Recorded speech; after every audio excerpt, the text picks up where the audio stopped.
I used to think the worst thing at a family gathering was being asked when I was going to get married. I was wrong. The worst thing is when the entire family seems to form a small courtroom, ready to judge you just because you live your life your own way, no husband, no kids, and daring to smile because of it. The half-pitying, half-sneering looks, the questions pretending to be warm but hiding knives. And at the center of this storm, it's me, Mary, 35 years old, charged with never having given birth. I had prepared myself for this year's family gathering. That means I prepared a fake smile, a few neutral responses, and a dress polite enough for my mom not to frown. I thought, as long as I keep the attitude of, there's so much more in life to worry about than my uterus, it would be fine. But the moment I stepped into Aunt Pam's wooden house in Vermont, where the whole family gathers every year, I realized I was too naive. The warmth of the fireplace and the smell of pumpkin pie couldn't cover the coldness in the eyes I received. My younger cousins whispered something, and then burst into laughter. My cousin Vanessa, who had just had her 4th child 6 months ago, rushed over to hug me, followed by a painful whisper. "I thought you'd bring someone special this year, or at least, a baby bump." I smiled. A stiff smile. "No one special, but I have a very lovely investment account." Vanessa laughed as if I'd made a joke, but her eyes were as cold as ice. And as for my mom, it goes without saying, she sat on the sofa next to my grandmother, both sipping tea as if watching a play. My mom glanced at me and sighed. "Mary's alone again, and she's 35 already. It's time to think seriously, honey." "I am thinking seriously, Mom, about buying a second condo in Colorado," I replied, still maintaining a gentle tone. "Money can't keep you warm, dear," she remarked, then turned to my grandmother and said louder, "Our girl, making all this money, yet has no one to share it with." I wanted to argue. I wanted to scream, "I'm living fine, happy, Mom!" But I knew anything I said would be seen as defiance. So I smiled, poured myself a glass of wine, and tried to swallow the lump of frustration in my stomach. The party had just begun. In the kitchen, the moms chatted about school, diapers, and Facebook parent groups. I felt completely out of place. Every time I tried to join in with a story about work, I'm a product development lead at a major tech company, someone would quickly steer the conversation elsewhere, or interrupt with a mocking tone. "Wow, you must be so busy, but I guess it makes sense, you don't have any kids." I didn't react. I was used to it. I was too used to people looking down on anything that didn't involve marriage or children. But the climax came at dinner. The whole extended family sat around a long oak table. Turkey, mashed potatoes, and pumpkin pie were passed around. I sat between 2 cousins who were proudly showing off pictures of their toddlers. At the head of the table, my dad clinked his glass, laughing. "We should thank God for the wonderful children this family has. Each one is a gift." I lifted my glass, about to take a sip, when my cousin Amanda, the one who always looks like she just stepped out of a mommy magazine, turned to me, her eyes glittering with fake sweetness. "And Mary is still waiting for the gift of her life, huh?" The laughter rippled. I set my glass down. "Actually, I feel like I've received that gift, freedom." Amanda raised an eyebrow. "What do you mean? Freedom from responsibility? From emotions? From raising a generation?" "Freedom to choose, and to live the life I want," I answered slowly. But no one listened. No one really listened. My dad said something about family values. My mom muttered that I'd been stubborn since I was little. One of my cousins piped up. "I heard that after 35 infertility skyrockets. If you want kids, you'd better hurry." I stood up suddenly, knocking over my napkin. Everyone looked up, a few snickered. I didn't say anything. I walked out of the dining room, onto the porch, where the cold wind cut through my face. But it was more comfortable than any words inside. I stood there, alone, in the Vermont winter. The yellow lights from the windows reflected the mocking faces, the looks of people who either didn't understand me, or didn't want to. I'd spent my whole life becoming the woman I wanted to be. Independent, strong, not reliant on anyone. I traveled the world, from Iceland to New Zealand. I built a career many would dream of. I live in an apartment overlooking Lake Michigan and wake up early to do yoga every morning. But to my family, all of that means nothing. Because I don't have kids. And that night, for the first time in many years, I asked myself, am I truly living for myself? Or am I just living for them? I returned to the dinner table when dessert was served, trying to pretend as if I hadn't just stepped out onto the porch to take a long, angry breath. Apple pie, vanilla ice cream, red wine. Everything looked perfect. If only I didn't feel like an alien in my own family. I sat down, trying to avoid the probing gazes from my mom and my cousin. It seemed like things had reached their lowest point, but I was wrong. The conversation took an unexpected turn when Uncle David, who was always the first to get drunk, suddenly asked, "Where's Laura? It's been years since she's been home." I flinched when I heard my sister's name. Laura, the sister who had been treated like a Disney princess in this family, had vanished from our lives nearly 8 years ago. The last time I saw her was at a family therapy session mandated by the court. She stormed out of the room, slammed the door behind her, and never looked back. "Same as always, rolling around with some addicts," Aunt Pam remarked coldly, as if she were tossing a stone into a dry well.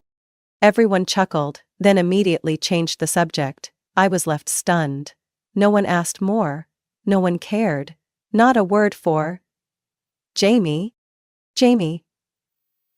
I had never met the boy, but I knew he was Laura's son, born when she was just 20 and spiraling into drugs, violent relationships, and mounting debt.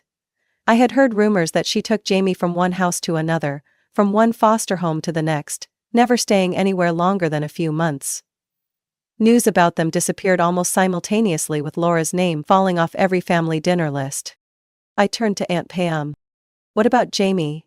How is he now?" I asked, my voice low but firm. Aunt Pam glanced up from her plate and shrugged, as if I had just asked about the weather in Florida. "He's in the system, foster care, who knows?" "You mean, he's in a shelter?"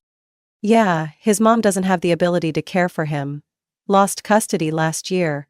I hear he's with some foster family now. But kids like that, they get moved around like clothes." I turned to look at my mom. She didn't oppose, didn't speak, just silently scooped more ice cream onto her plate. "And, has anyone in the family thought about taking him in?" The room suddenly went silent, forks froze. Eyes turned toward me as if I had said something terribly absurd. Cousin Vanessa broke the silence. "Mary, do you even know what it means to raise a child? It's not like having a dog." "He's our nephew," I emphasized. "He's my sister's son." My mom let out a long sigh, as if bothered by a bad play. "You wouldn't understand, Mary. You don't have children, you don't get it.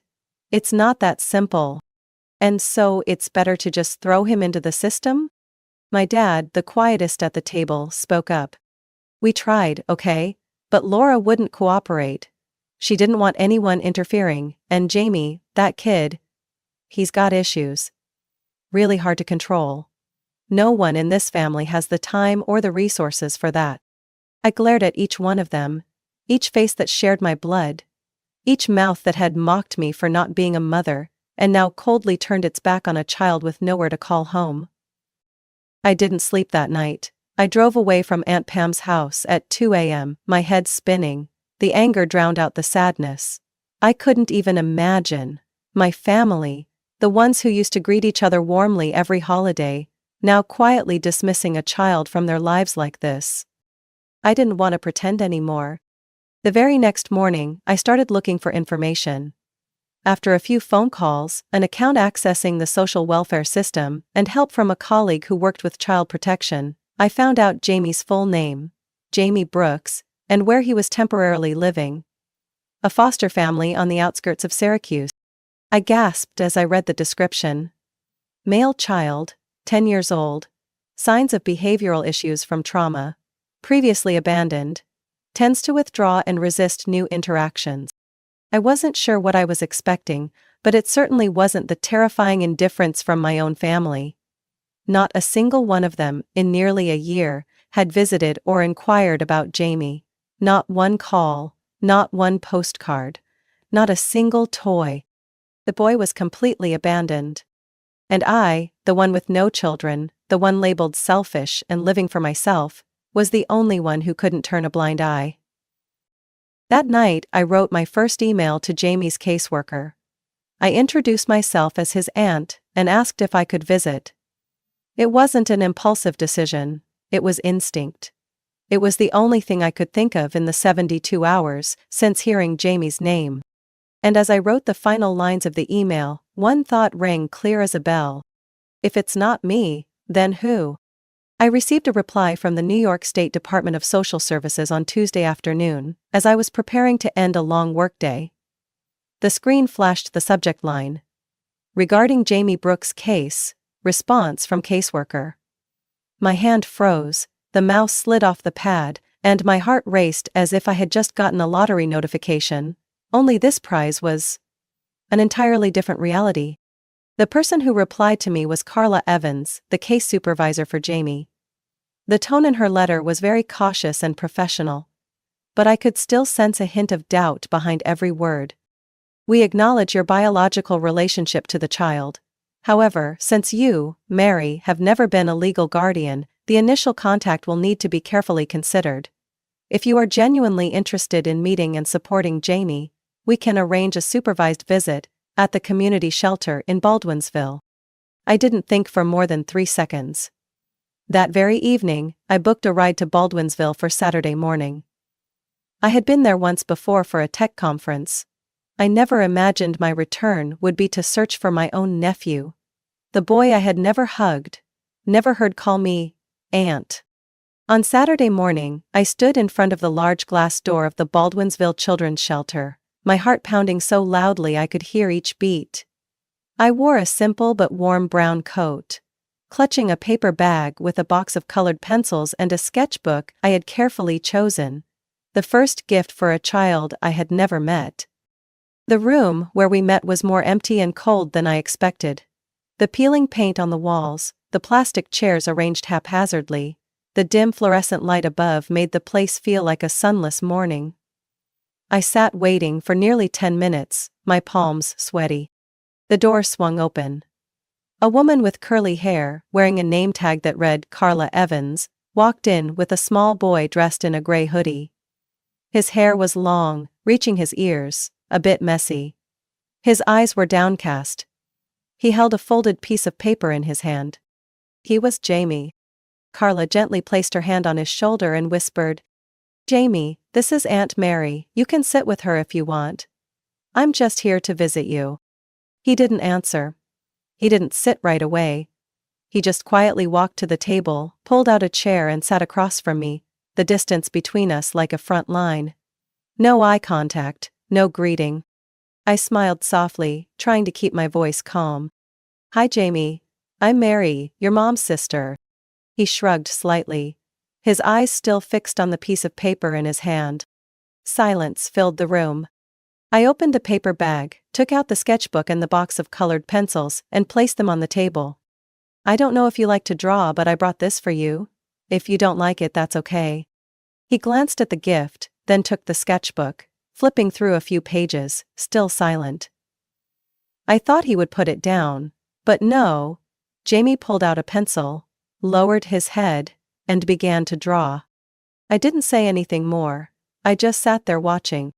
For over 20 minutes, I couldn't see the boy's face fully, but each stroke began to take shape, a robot flying through space, with details of armor and flames shooting from the engine on its back. I was stunned. "You draw beautifully," I said sincerely. "I've never seen anyone draw a robot like this." Jamie paused for a second, then bent his head to continue drawing. This time, I heard a small word. "Thanks." That was all. But to me, it felt like a door had quietly opened.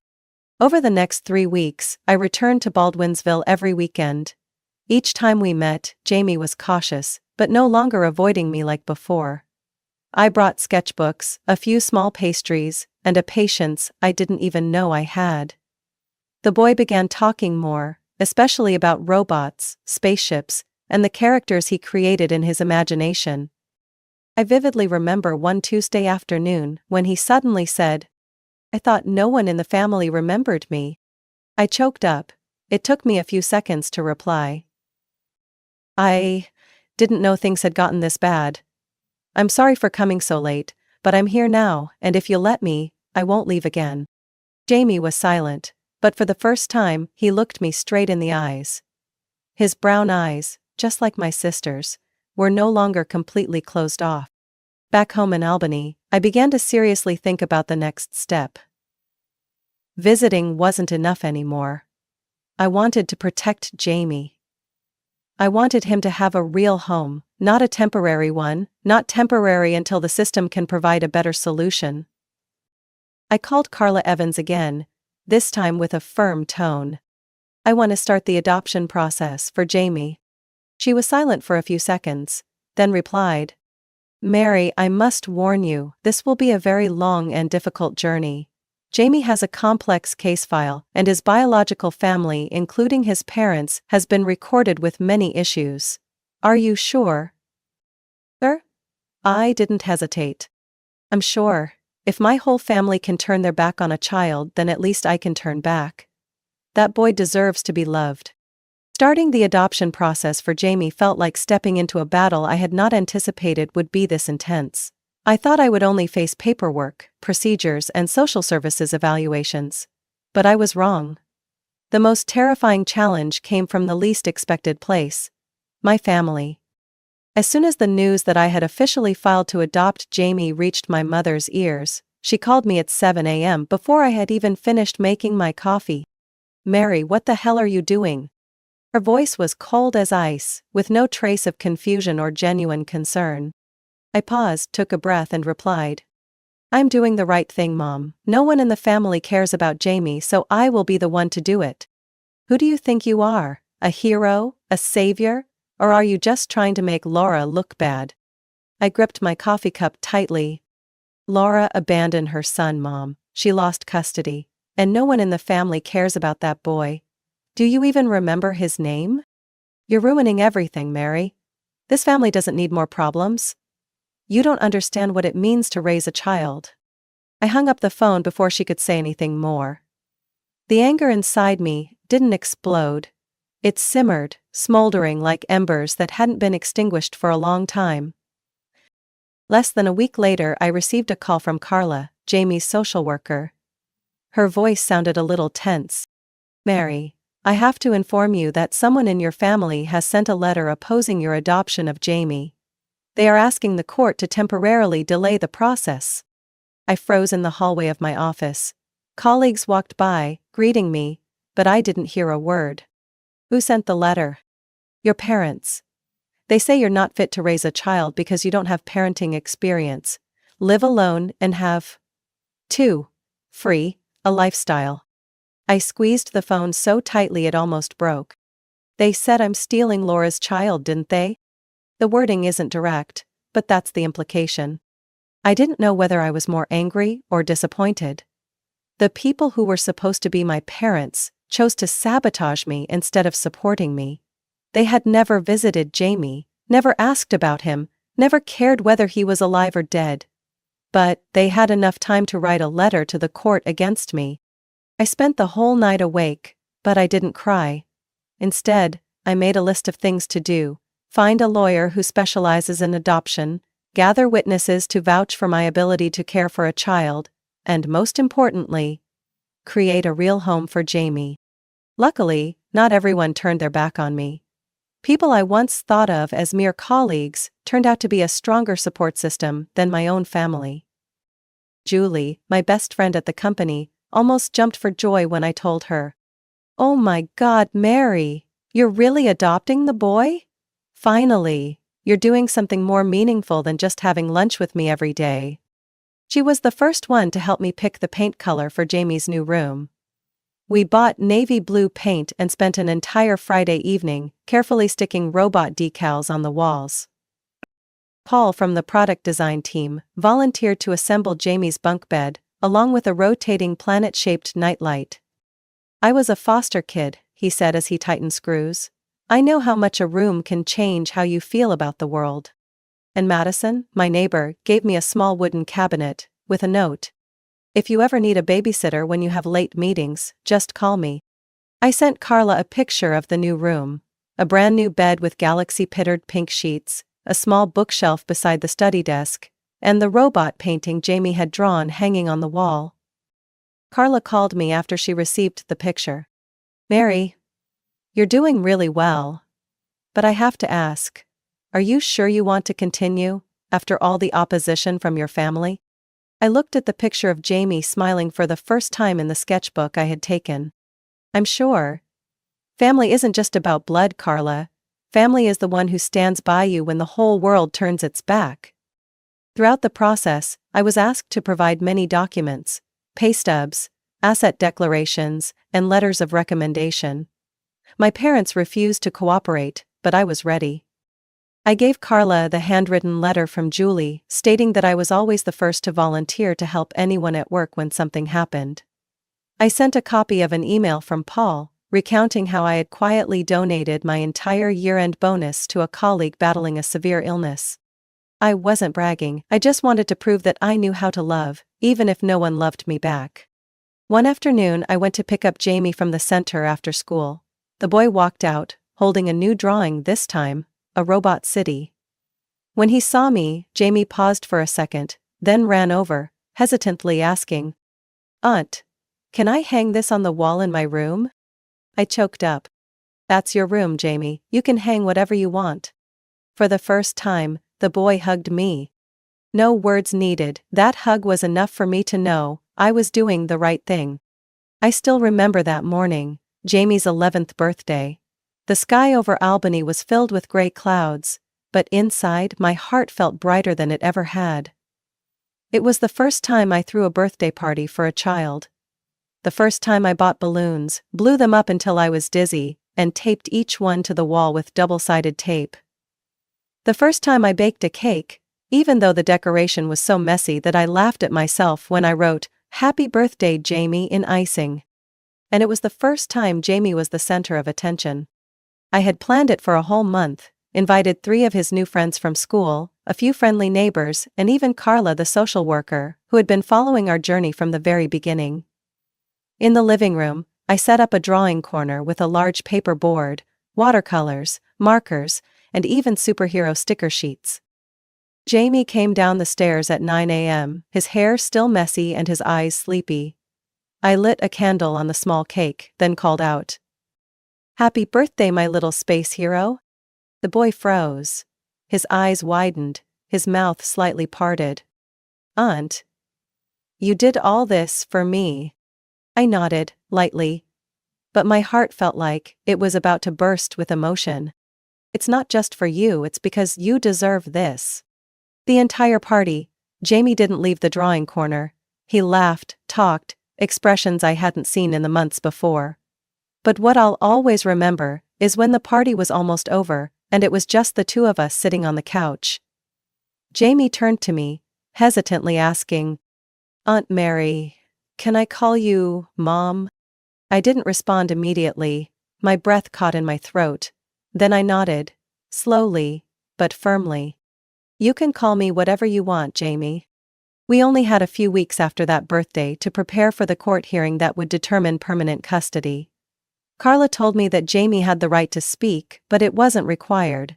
I had prepared myself that he might choose to remain silent, not because he didn't want to live with me, but out of fear. The legal system, despite its child protection laws, was still a cold and harsh world. On the morning of the court hearing, Jamie wore the navy blue shirt, the one I had carefully chosen for him last week. I tied his little tie, even though it was a bit loose and crooked, then bent down to ask, "Are you sure? You don't have to say anything if you don't want to." Jamie nodded. "I want to. I want people to know what I chose." The courtroom was small, cold, and as stiff as every courtroom I had ever seen in the movies. The judge was a middle-aged woman with gray hair and a stern face. On the other side of the room was the lawyer representing the family, someone I had never met, representing the objections from my parents. They didn't bother to show up. When it was Jamie's turn, the boy stood up, his hands clenched tightly together. I sat quietly below, my palms cold. "My name is Jamie Brooks," he began, his voice soft but steady. "And I want to live with Mom, Mary. I feel safe at her house, I have my own room, I have a place to draw. I don't want to be moved anywhere else." Everyone in the room was silent. Jamie took a breath and added, "I used to think I was invisible, but Mom Mary makes me feel like I really exist." I had tried to keep my composure throughout the hearing, but those words, they made me cry. 2 weeks later, I received a call from Carla. "Congratulations, Mary. The court has approved permanent custody of Jamie for you. From now on, the boy is officially your legal son." I sank down onto the living room floor, tears flowing like a flood breaking through a dam. After so many months of struggling with doubts, laws, and prying eyes, this moment had finally arrived. I rushed to the school to pick up Jamie earlier than usual. When he saw me standing at the gate, holding up an envelope, he ran over, mouth agape. "What's going on?" I held the papers in front of him. "You're officially my son now." Jamie stared at me for a few seconds, then without warning, he ran up and hugged me tightly. "Mom." Those 2 words, said clearly for the first time, made everything inside me melt. I didn't need anyone out there to recognize me as a mother. As long as that boy was standing in front of me, calling me with all his trust and love, that was enough. That night I made Jamie's favorite, spaghetti with cheese. We sat on the living room floor watching cartoons, then together we stuck glowing stars on the ceiling of his bedroom. When I turned off the lights, the whole room lit up with little universes. Jamie looked up at the ceiling, then said, "I didn't think there would ever be a place like this. I didn't think there would be anyone who would really keep their promise to me." I lay beside him, my hand gently squeezing his small hand. "From now on, you won't have to doubt that anymore, Jamie. I'm here. Always." When Jamie officially moved in with me, I thought the hardest part was over. I had won the court case, overcome the objections from my family, and gained legal motherhood of a child I loved with all my heart. But it turned out, that victory was just the beginning of another journey. A journey of healing. The first week, Jamie had a hard time adjusting. Every morning he would repeat a familiar question. "Mom, are you sure I'll still be here tomorrow?" I always responded with a hug and a firm confirmation. "Definitely, this is your home." But Jamie's insecurity didn't disappear right away. It crept into every action, from him never daring to hang his clothes in the closet, always leaving them neatly in his backpack, to the habit of flinching every time someone knocked loudly on the door. And most clearly, in school. 2 weeks after moving in, the homeroom teacher called me in for a private meeting. Miss Hannah Miller, was a woman in her 40s, with a stern look, but not lacking in empathy. "Jamie is smart," she said, "but he's struggling seriously with math. He doesn't focus, rushes through his work, and seems so afraid of being wrong that he won't even turn in his assignments." I froze. "What about the other subjects?"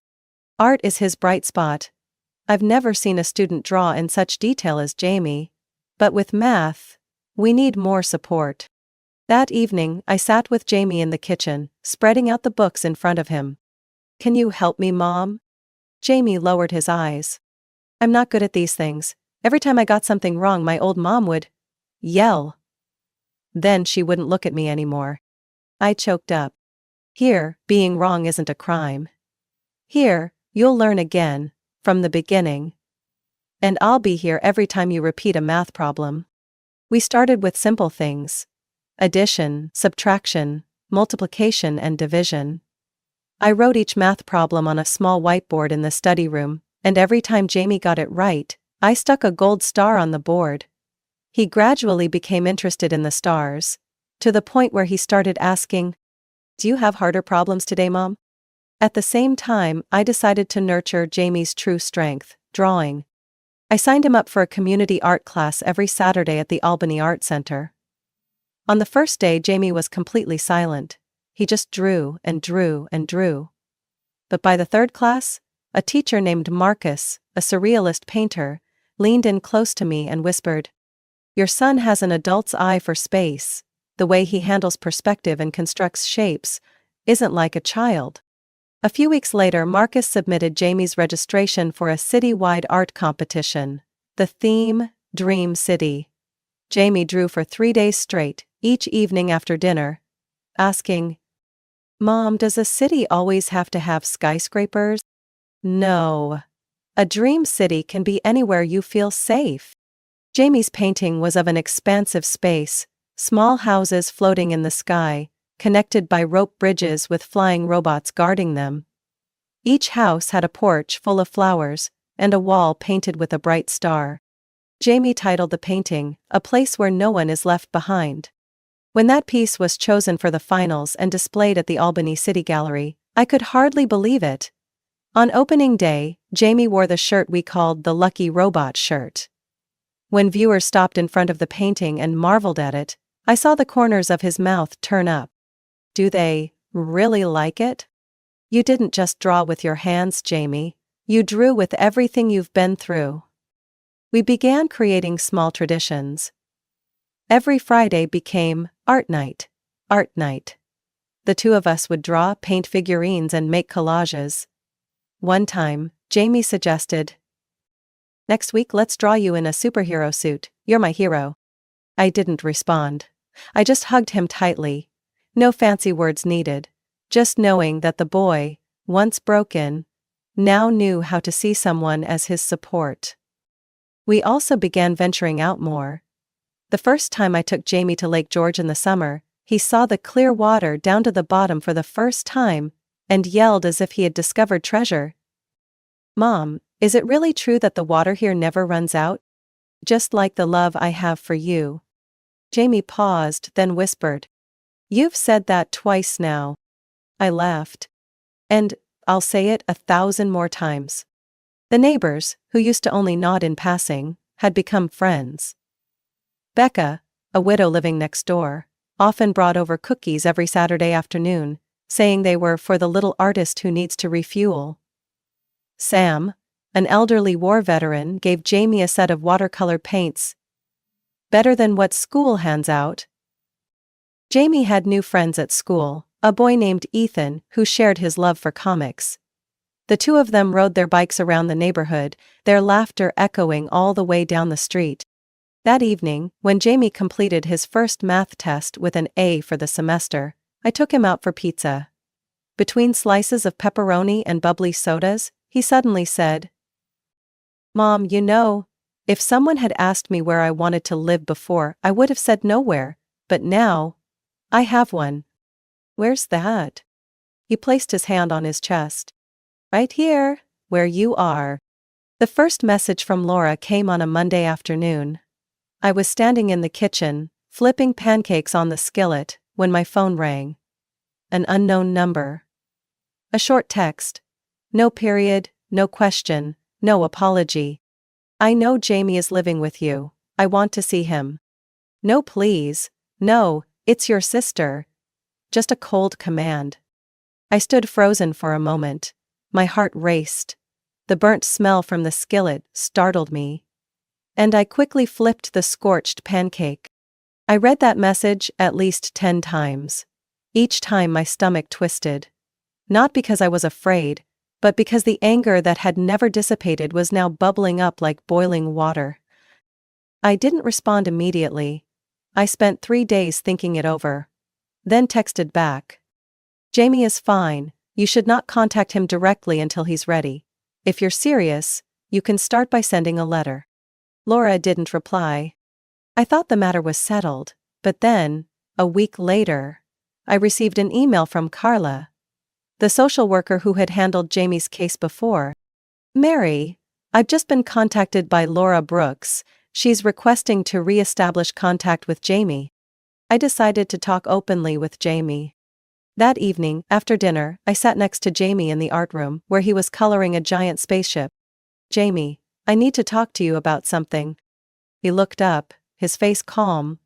but as soon as I mentioned Laura's name, his expression changed instantly. His hand gripped the colored pencil tightly. His back stiffened, as if preparing to be hit. "She wants to see you," I said softly. "But I won't make you do anything. You have the right to refuse." Silence. A long while passed before Jamie quietly said, "I don't remember what she looks like, but I remember the fear of living with her. And the smell of cigarettes, of alcohol. Every time she yelled, my ears felt like they were going to explode." I didn't ask any more questions, I just held his hand. "Then I won't let anyone hurt you again, Jamie." But Laura didn't stop. She started texting me every day. At first it was short messages. "I just want to know if he's okay," but then they became harsh, threatening, even calling me a child thief. I blocked the number. She created a new one. I changed my email. She made fake accounts. Things got worse when Laura began posting on social media, publicly, with my name, and even pictures of Jamie. A particular post spread quickly, beginning with the line, "My sister has stolen my son to turn him into a display piece for her better life." The comments under the post were a storm of ignorant people. "That's outrageous. How could someone steal their own child? People like them, childless and infertile, are dangerous." I felt my hands shaking as I read each line. Not because I was scared, but because I was angry. Because I had spent every minute, every dollar, every breath, healing Jamie. And now, I was being falsely accused by the one who had abandoned her own flesh and blood. I hired a lawyer. A sharp woman named Cynthia Grant, who had represented many cases involving children, whose biological parents sought to regain custody after losing their rights. "We need to send an immediate contact ban," Cynthia said. "Based on the history of abuse, Laura's criminal record and Jamie's testimony, I believe we have a solid foundation."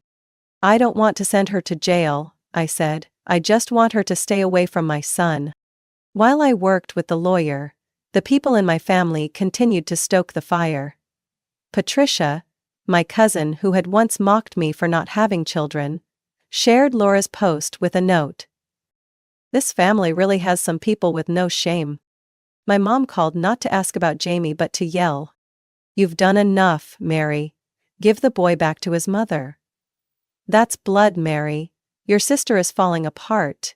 And, what are you doing?" I no longer had the patience to be gentle. "You talk about blood, but since Jamie went to the foster home, has anyone in this family visited him? Has anyone bought him a new pair of shoes? A notebook? A birthday gift? Or is it because now that I'm standing out, you're starting to get uncomfortable?" My mom was silent. Then, she said one last thing. "You are the shame of this family." I hung up. I didn't cry. I didn't tremble. I just felt free. A week later, the court approved the contact restriction order. Laura was not allowed to contact Jamie in any form, letters, messages, social media, unless she had written consent from me and third-party supervision. Jamie sighed in relief when I handed him the copy of the order. The boy hugged me, his head resting on my shoulder like a small child. "Do you think she will just go away?" I didn't dare promise. "Whatever she does, you still have me. And I won't go away." That night Jamie opened a new box of colored pencils, drawing until late into the night. I thought he was drawing another robot or city like usual. But when I walked into the room and looked at the latest drawing, I froze. It was two people standing on a hanging bridge over a deep abyss. One adult and one child. Behind them was darkness. Ahead was the sun. Jamie looked up, his gaze determined. "Mom, you know, we're crossing the bridge, and I won't look back." After all the noise, slander, the malicious posts on social media and the suffocating phone calls from my mother, I thought I had become used to the silence. But then one Sunday morning, my phone rang, this time from a name I hadn't seen in years. Anna Whitaker.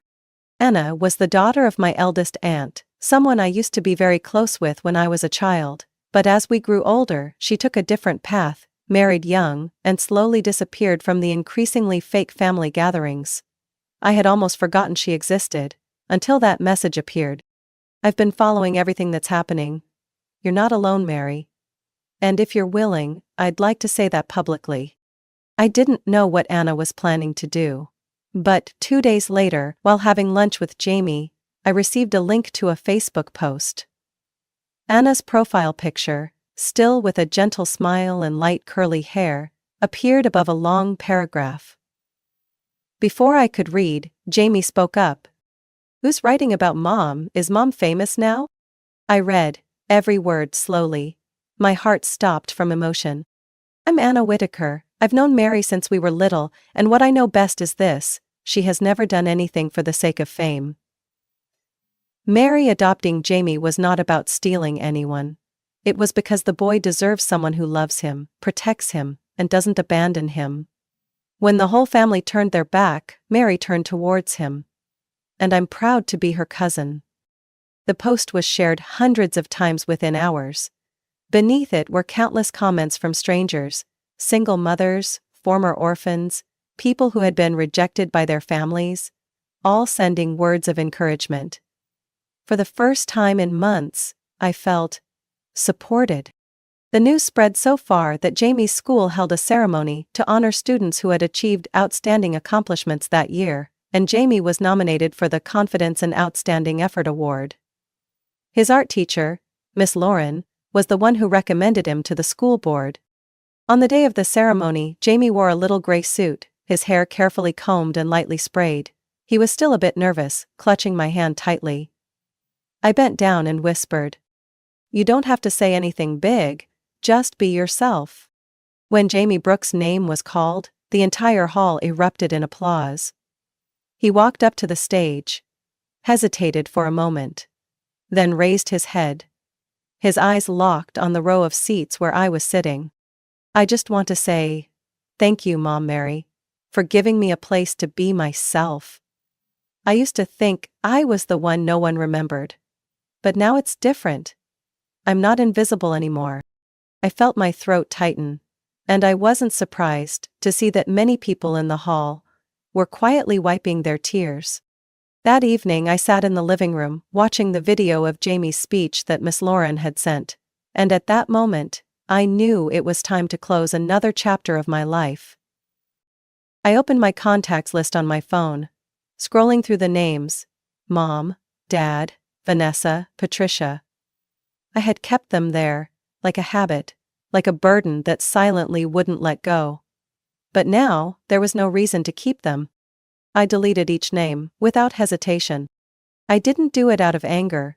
I did it because I wanted to hold on to the peace that Jamie and I had fought so hard to achieve. Life after that wasn't perfect, but it was fulfilling. We continued our art night Fridays, now with 2 of Jamie's classmates joining us. The boy taught his friends how to mix colors, how to use watercolors for a blurred background. I stood in the kitchen making hot cocoa, hearing the laughter from the living room, my heart light as the morning breeze. In the summer we took a road trip to Maine. Jamie saw seagulls for the first time, ran on wet sand for the first time, and yelled across the ocean, hearing his voice echo back. One evening, as we were getting ready for bed, Jamie walked into my room, holding a new drawing pad. "Mom, I drew this for you." I took it. It was a picture of 2 people sitting on a park bench, holding hands, with a backdrop of bright autumn trees. Jamie looked up, his eyes shining under the nightlight. "You know, someone once asked me what the best thing that ever happened to me was. And I answered, you." I hugged him, saying nothing, just silently shedding tears, because of happiness, because I knew I wasn't alone anymore, and because after all the hurt, this journey had finally led me to where I needed to be. A family not from blood but from true love.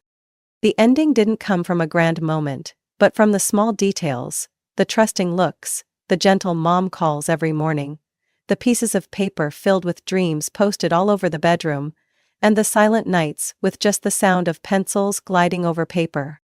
I was once considered unworthy of being a mother, just because I didn't give birth. But I did more than that. I listened, I waited. I loved without asking for anything in return, and most importantly, I chose not to abandon. And Jamie, the boy who had once been turned away by the whole world, now walked with his head held high, knowing he was loved, recognized, and most importantly, chosen. We don't need anyone's recognition anymore, because we have each other, and no one can take that away from us. Mary and Jamie's story is proof that love doesn't require blood, but needs patience, compassion, and the courage to protect what's right. In a world where people easily turn away, Mary chose to stay, to love a child who was abandoned and give him a real home. Their journey reminds us that family isn't just where we're born, but where someone chooses us every day with all their heart. What do you think about Mary and Jamie's journey? Do you think love is enough to heal the deepest wounds? Please share your thoughts below, and don't forget to follow the channel for more touching stories about family and life. I never thought my life could change in a single moment. I always believed in hard work, in solid plans, in things I could control. But then he walked in, pulling me into a whirlwind I had never experienced before. Even now, long after everything has ended, I still wonder, was there a moment when I could have turned back, avoided the wounds that followed? Or had I always been the prey in a game I never even knew I was playing? My name is Lauren Carter, 29 years old, manager of a small but luxurious boutique hotel in the heart of Charleston, South Carolina. This hotel is my whole life. I don't just work here, I consider it home. After losing my parents in an accident when I was 22, I put aside all other dreams to take care of my only sister, Riley, who was just 15 at the time. I did everything to ensure she had a good life, to make sure no one could take away the opportunities she deserved. Riley works at a small cafe near my hotel. She's always cheerful, energetic, and effortlessly likable. But there are moments, fleeting, when no one else is looking, when I catch something unreadable in her eyes. A hint of envy, a trace of exhaustion, or maybe a sadness I can't quite reach. Still, I remind myself that I am her older sister. My job is to protect her, to give her a better life, not to doubt her. Then Nathan Hale appeared. He walked into my hotel on an October afternoon, the sky outside heavy with storm clouds. Nathan wasn't the kind of man you could overlook. Tall, refined, his expensive suit tailored to perfection. He had the smile of someone who knew exactly what he wanted and how to get it. As he reached the front desk, he pulled out his phone, glanced at something briefly, then looked up at me. "Good evening, I'm Nathan. I have a reservation." His voice was deep, smooth, effortlessly captivating. I checked his booking and handed him the key, maintaining a professional smile. "Welcome to Carter's Inn. Is there anything else I can help you with?" Nathan gave a slight smile, his gaze lingering on me a little longer than necessary. "This place is beautiful. But I'm curious. What's exciting around here?" I don't know why I smiled back. Maybe it was his confidence, or maybe I was simply used to wealthy guests with a habit of polite flirtation. "That depends on what you're looking for," I replied, placing the key in his hand. Nathan chuckled, then leaned in just slightly, his voice lowering as if meant only for me. "I suppose I'll find out soon enough." At that moment, I had no idea this man would change my life forever. I didn't think much about Nathan Hale after our first meeting. He was just one of the hundreds of guests who had passed through my hotel's front desk. Polite, wealthy, charming, and likely someone who knew how to play with words. But then, he showed up again. The next morning, as I was reviewing the reservation log, Nathan came down the stairs. Not in the rushed manner of most businessmen, but leisurely, as if he had nowhere urgent to be. He chose a table in the corner of the hotel cafe, where soft morning light streamed through the windows. I noticed the slight crease in his forehead as he stared at his phone, occasionally sighing as though something was weighing on him. I hadn't planned on approaching him, but as I passed by, Nathan looked up, meeting my gaze. "The coffee here seems better than most places I've been," he said with a smile, the kind of smile that was hard not to return. I nodded slightly. "We try to keep everything at its best." "You're doing a great job, Lauren." Nathan tilted his head slightly, his expression unreadable. "You manage this place?" I took a seat across from him, Maybe out of curiosity, or maybe because something about him felt different from the other guests. I don't just manage it, I've spent my whole life making sure it runs. He didn't ask why, he didn't say things like, "That's impressive," or, "You must be a strong woman." He just listened. Something rare, something I wasn't used to from most men. For some reason I started talking more. I told him about my parents, how they had built this hotel from nothing, how an accident took them from me when I was just 22. I told him about Riley, the little sister I loved more than anything, the person I had always put first. Nathan slowly stirred his coffee. "Have you ever thought about doing something else?" I let out a small laugh. "Something else? Anything that doesn't involve dedicating your entire life to keeping a hotel running?" He set the spoon down. "I just wonder, do you do this because you love it? Or because you feel like you have to?" His question made me pause for a second. I had never truly thought about that before. "Maybe a little of both," I admitted. Nathan nodded, saying nothing more, as if he had already found the answer he was looking for. "I don't get along with them." His voice was lower now, as if he had closed a door I wasn't allowed to open. "We're not." Nathan let out a small smile, but it didn't reach his eyes. "They have their expectations. I have my own path." I realized then that for this man, the past was a wall not easily crossed. And that only made me want to know more about him. What I didn't know was that Nathan Hale's secrets would be the beginning of a storm I never saw coming. I couldn't pinpoint exactly when things between Nathan and me became serious. At first it was just casual conversations during his stay at the hotel. Then dinners I couldn't bring myself to turn down. Nathan had a way of making me feel special. He listened to me as if I were the only person in the room, as if every word I said truly mattered. The months that followed passed in a sweet haze of happiness. Nathan had a way of turning ordinary moments into something extraordinary. A dinner by the river, a spontaneous weekend trip to New York, or simply thoughtful messages when I was buried in work. I had never felt so loved and cherished. And then, on a June evening, Nathan proposed. We were in Charleston, on the rooftop of an upscale restaurant overlooking the ocean. The sunset painted the sky in brilliant shades of orange, and the air carried the faint scent of jasmine. I still remember the way my heart pounded when Nathan knelt before me, a small velvet box in his hand. "Lauren, you are the strongest, smartest, most incredible woman I've ever met. I can't imagine my life without you. Marry me." Applause erupted around us, laughter and excitement filling the air.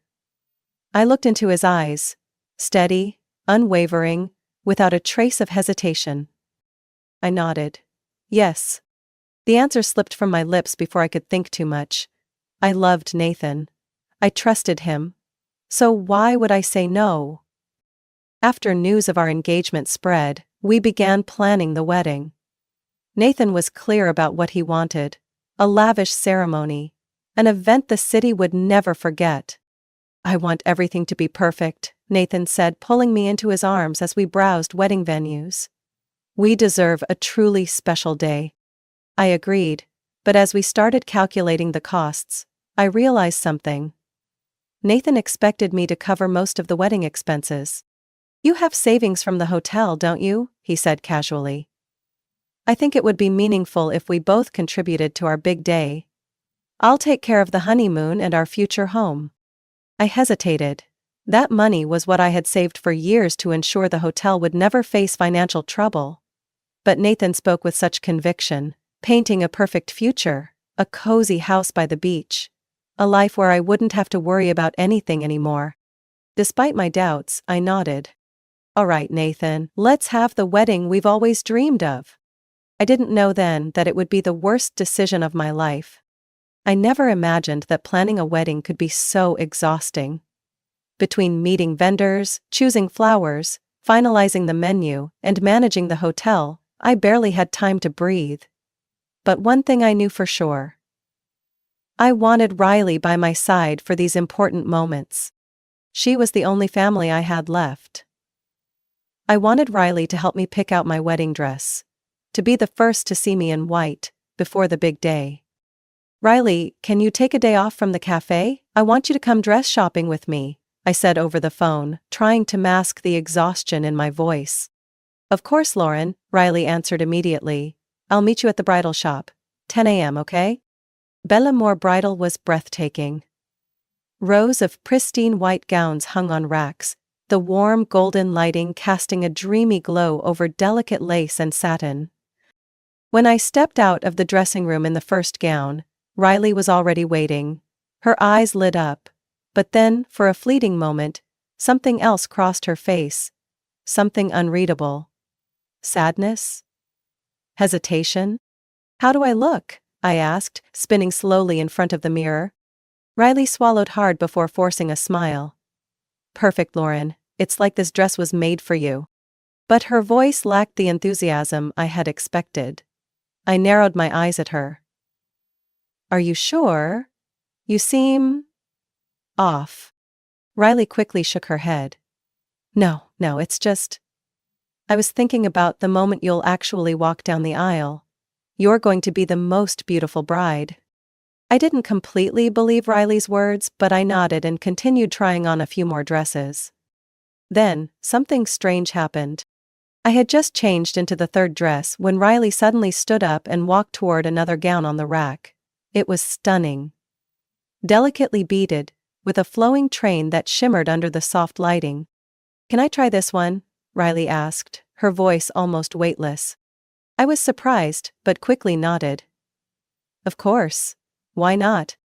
Riley stepped into the fitting room, and when she emerged wearing that dress, she looked completely different. Her eyes shone with an emotion I couldn't quite name. There was something in the way she gazed at herself in the mirror. Not just admiration, but a dream long suppressed. "Riley," I said, slowly, watching her carefully. "Are you sure there's nothing you want to tell me?" She smiled, but it wasn't the carefree smile I knew so well. "It's nothing, Lauren. It's just. Sometimes I wonder if I'll ever get to wear a dress like this." I fell silent. A strange feeling crept into my chest, but I couldn't grasp what it was. As we left the bridal shop, I felt an invisible distance between us. My instincts told me something was wrong. What I didn't know was that this unease would soon turn into the worst nightmare of my life. I had always believed love could make people blind, but I never thought I would become a victim of it myself. The wedding was just one day away. I was too busy double-checking the guest list, ensuring every detail was perfect, to notice the little things. The warning signs I should have seen long ago. That evening, I stayed at Nathan's apartment to rest after a long day. He had a last-minute meeting and left in a hurry, forgetting his phone on the kitchen counter. At first, I thought nothing of it. I wasn't the kind of person to pry into someone else's personal life. But then his phone lit up. A message from an unsaved number. "Tomorrow's the big day. I still can't believe we actually pulled this off." I narrowed my eyes. Who would send a message like that the night before our wedding? Another message popped up. "She doesn't suspect anything, does she? Not that it matters. It's too late to turn back now. After tomorrow, everything belongs to us." My throat went dry.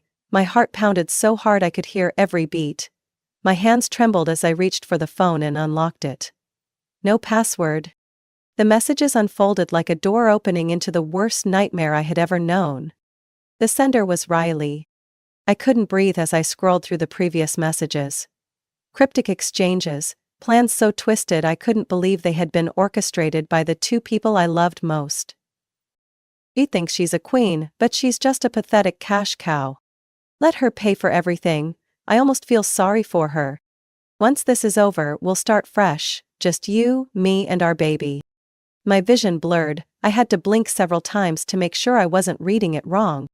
"Baby?" I clenched the phone in my grip, but the words didn't disappear. They remained there, sharp and cruel, as undeniable as the truth I had just uncovered. Riley was pregnant with Nathan's child. Pain erupted in my chest. A crushing weight that felt like someone had reached into my ribcage and twisted my heart until it shattered. They had betrayed me. Not just betrayed me, they had planned to discard me like something worthless, right after they had drained me of everything I was worth. I saw the messages filled with contempt, the words that made it clear I had been nothing more than a fool to them. Riley, the sister I had sacrificed my youth for, had been the one to drive the knife in the deepest. And Nathan, the man I was about to marry? I gripped the phone tighter, forcing myself to steady my breath. I could call them both right now, confront them, scream, destroy everything. But I didn't. I had learned one thing. Traitors never expect their victim to stay silent. If they thought I would be easy to throw away, they had just made the biggest mistake of their lives. I sat there in Nathan's apartment, the phone in my hands, its weight like lead pressing into my palm. The messages still glowed on the screen. But my heart had stopped breaking. Instead, something else rose inside me, cold, sharp, and far more dangerous than pain. I could have screamed. I could have confronted them right then and there, but what would that accomplish? A fake apology? Empty justifications? No, I didn't need that. I needed the truth, and I needed justice. I erased any trace of my presence on Nathan's phone, placing it back exactly where I found it, as if I had never touched it. When he returned from his meeting, I still smiled at him like I was the happiest woman in the world, just days away from walking down the aisle. "You're home late," I said softly, even though my mind was screaming. Nathan walked over and placed a kiss on my forehead. "Just a few important meetings, love. Everything okay?" I smiled, masking my hatred beneath a gentle expression. "Perfect." But the very next morning, I secretly hired a private investigator. I couldn't just rely on text messages to bring everything crashing down. I needed real proof. Something that would destroy them in ways they never saw coming. Within 24 hours I had my first pieces of information. And they were worse than I ever imagined. Nathan Hale was not the man I thought I loved. He was a fraud, a master manipulator. The investigator revealed that he was legally married to a woman named Elizabeth Hale, living in Atlanta. Not only was she his wife, but she was also the mother of his 4-year-old son. A child Nathan had never supported. And that wasn't all. Nathan wasn't the successful businessman he claimed to be. He was drowning in hundreds of thousands of dollars in debt from failed business ventures, desperately searching for a way out. Suddenly, everything made sense. Nathan never loved me. He needed my money. And Riley, my own sister, my own flesh and blood, the person I had sacrificed my entire youth to protect, she had chosen to side with him. I stared at the documents the investigator had sent me, each page, a damning piece of evidence, confirming the sickening betrayal. I could have called off the wedding immediately. I could have confronted Nathan right now and torn apart every illusion he had so carefully spun. But I didn't just want to escape him. I wanted him to suffer. I wanted Riley to understand the true cost of betrayal. So, I would let the wedding happen. I would stand there, smiling at him, at my sister, and wait for the perfect moment. Because when I made my move, they would both fall apart. The morning sunlight streamed through the window, casting a soft glow on the pure white silk of my wedding dress. I stood before the mirror staring at my own reflection. A beautiful, radiant bride. But beneath the surface, a storm was waiting to break free. Everything was ready. I was ready. Nathan thought he was about to have everything. Riley believed she had won. But neither of them knew that today wouldn't be the day they had envisioned. Today would be the day they were destroyed. The wedding was held in a historic church in Charleston, where crystal chandeliers sparkled under the afternoon sun. The guests had all arrived, their faces filled with excitement, waiting to witness the kind of grand wedding they had only seen in fairy tales. Nathan stood at the end of the aisle, dressed in a perfectly tailored tuxedo, his expression filled with arrogant confidence. He looked at me with a sense of pride, as if he were a man on the verge of stepping into the perfect life. I walked down the aisle, step by slow, deliberate step. There was no nervous excitement, no fluttering anticipation like other brides might feel. There was only an eerie sense of calm. The quiet before the storm I was about to unleash. As the priest began the ceremony, my gaze shifted to Riley sitting in the front row, her eyes avoiding mine. She knew she shouldn't be here. And yet, she couldn't bring herself to miss this moment. The moment she thought she would watch me fall. The priest had just asked the familiar question. Does anyone object to this marriage? The sharp sound of high heels echoed through the church. I turned my head. Riley was walking in. Not just walking in, she was wearing a wedding dress. A pure white gown, nearly identical to mine. A wave of murmurs rippled through the guests. A few people even gasped aloud. Riley stopped in the middle of the aisle, her gaze no longer filled with hesitation like the day before. Instead, it was bold. Defiant. "Lauren, you should step aside," she said, her voice calm but laced with challenge. "The person who belongs next to Nathan today is me." The entire church fell into stunned silence. Nathan didn't look shocked, he didn't look confused. Instead, he smiled. Smiled as if this was the most natural thing in the world. He took Riley's hand, pulling her close in front of me, then turned to address the crowd. "Lauren, did you really think we were going to get married?" Nathan shook his head, laughing in mockery. "You were nothing more than a means to an end. A bank account to fund everything. But Riley, she's the one I love. She's the mother of my child." The silence in the church was heavier than any laughter could have been. No one could believe what they had just heard. Some guests covered their mouths in shock, while others whispered furiously among themselves. They were expecting me to cry, to collapse, to run out in humiliation. But I didn't. I simply stood there, watching them for a long moment. Then, very slowly, I smiled. With quiet, deliberate steps, I moved away from my position as the bride and walked toward the front rows of guests. I didn't look angry. I didn't look heartbroken. I looked completely at peace. Then, I took a seat, crossed my legs, and let my gaze drift lazily over Nathan and Riley. "Well," I said, my voice echoing through the church. "This is interesting." I leaned back in my seat, casually gazing up at the altar, then shrugged. "I paid for everything here, so why would I leave when the show is just getting started?"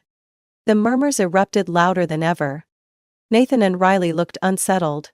They hadn't expected this reaction from me.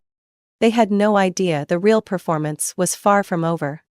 I remained seated, calm and collected among the guests, watching as Nathan and Riley stood at the altar, visibly shaken by my unexpected response. Did they expect an outburst, a dramatic meltdown? They didn't realize they were the ones about to crumble. Nathan cleared his throat, trying to regain control. "Lauren, do you really want to just sit there and watch?" he scoffed. "Aren't you embarrassed?" I smirked and slowly shook my head. "Oh no, Nathan, the game isn't over yet." The church doors suddenly swung open. Elizabeth Hale walked in. She wasn't rushing, she wasn't furious, she was poised, exuding quiet authority. A woman in her 30s with an elegant frame. But her eyes burned with restrained fury. Nathan went pale instantly. "Elizabeth, Don't Elizabeth me," she cut him off, her voice sharp as a blade. She stepped forward, positioning herself directly in front of Nathan before turning to face the entire congregation. "Good afternoon, everyone," she announced, her voice ringing through the church. "I am Nathan Hale's legal wife." The entire church fell into stunned silence. Riley's eyes widened, her lips parted, but no words came out. The guests erupted into whispers, some even covering their mouths in shock. Elizabeth continued. "Nathan didn't just betray Lauren, he betrayed me too. I've been his legal wife for the past 7 years. We have a 4-year-old son, and Nathan has never given a single dime to support him." Nathan tugged at his collar, sweat beginning to bead on his forehead. "Elizabeth, just listen to me." She slapped him. The entire crowd gasped. "You've lied enough," Elizabeth said, her voice ice cold. "And now the whole world will know exactly who you are." I slowly rose to my feet, my gaze shifting to Riley. She looked like she was about to collapse. But wait, I said, smiling as I took my time. The story isn't over yet. I pulled out a thick file, the documents gathered by my private investigator, and held them up for all to see. Let me introduce you all to today's honorable groom, I said, my voice dripping with sarcasm. Nathan isn't just a cheater, he's a con artist. I tossed the file onto the nearest table. A few guests picked up the papers, their eyes widening as they read, the sound of horrified murmurs spreading like wildfire through the church. He's in debt, over $300,000. After a series of failed investments. And guess what? His grand plan was to use me to pay it all off. Nathan stood frozen, completely pale. Yeah, Lauren, that's not. I didn't give him a chance to lie his way out.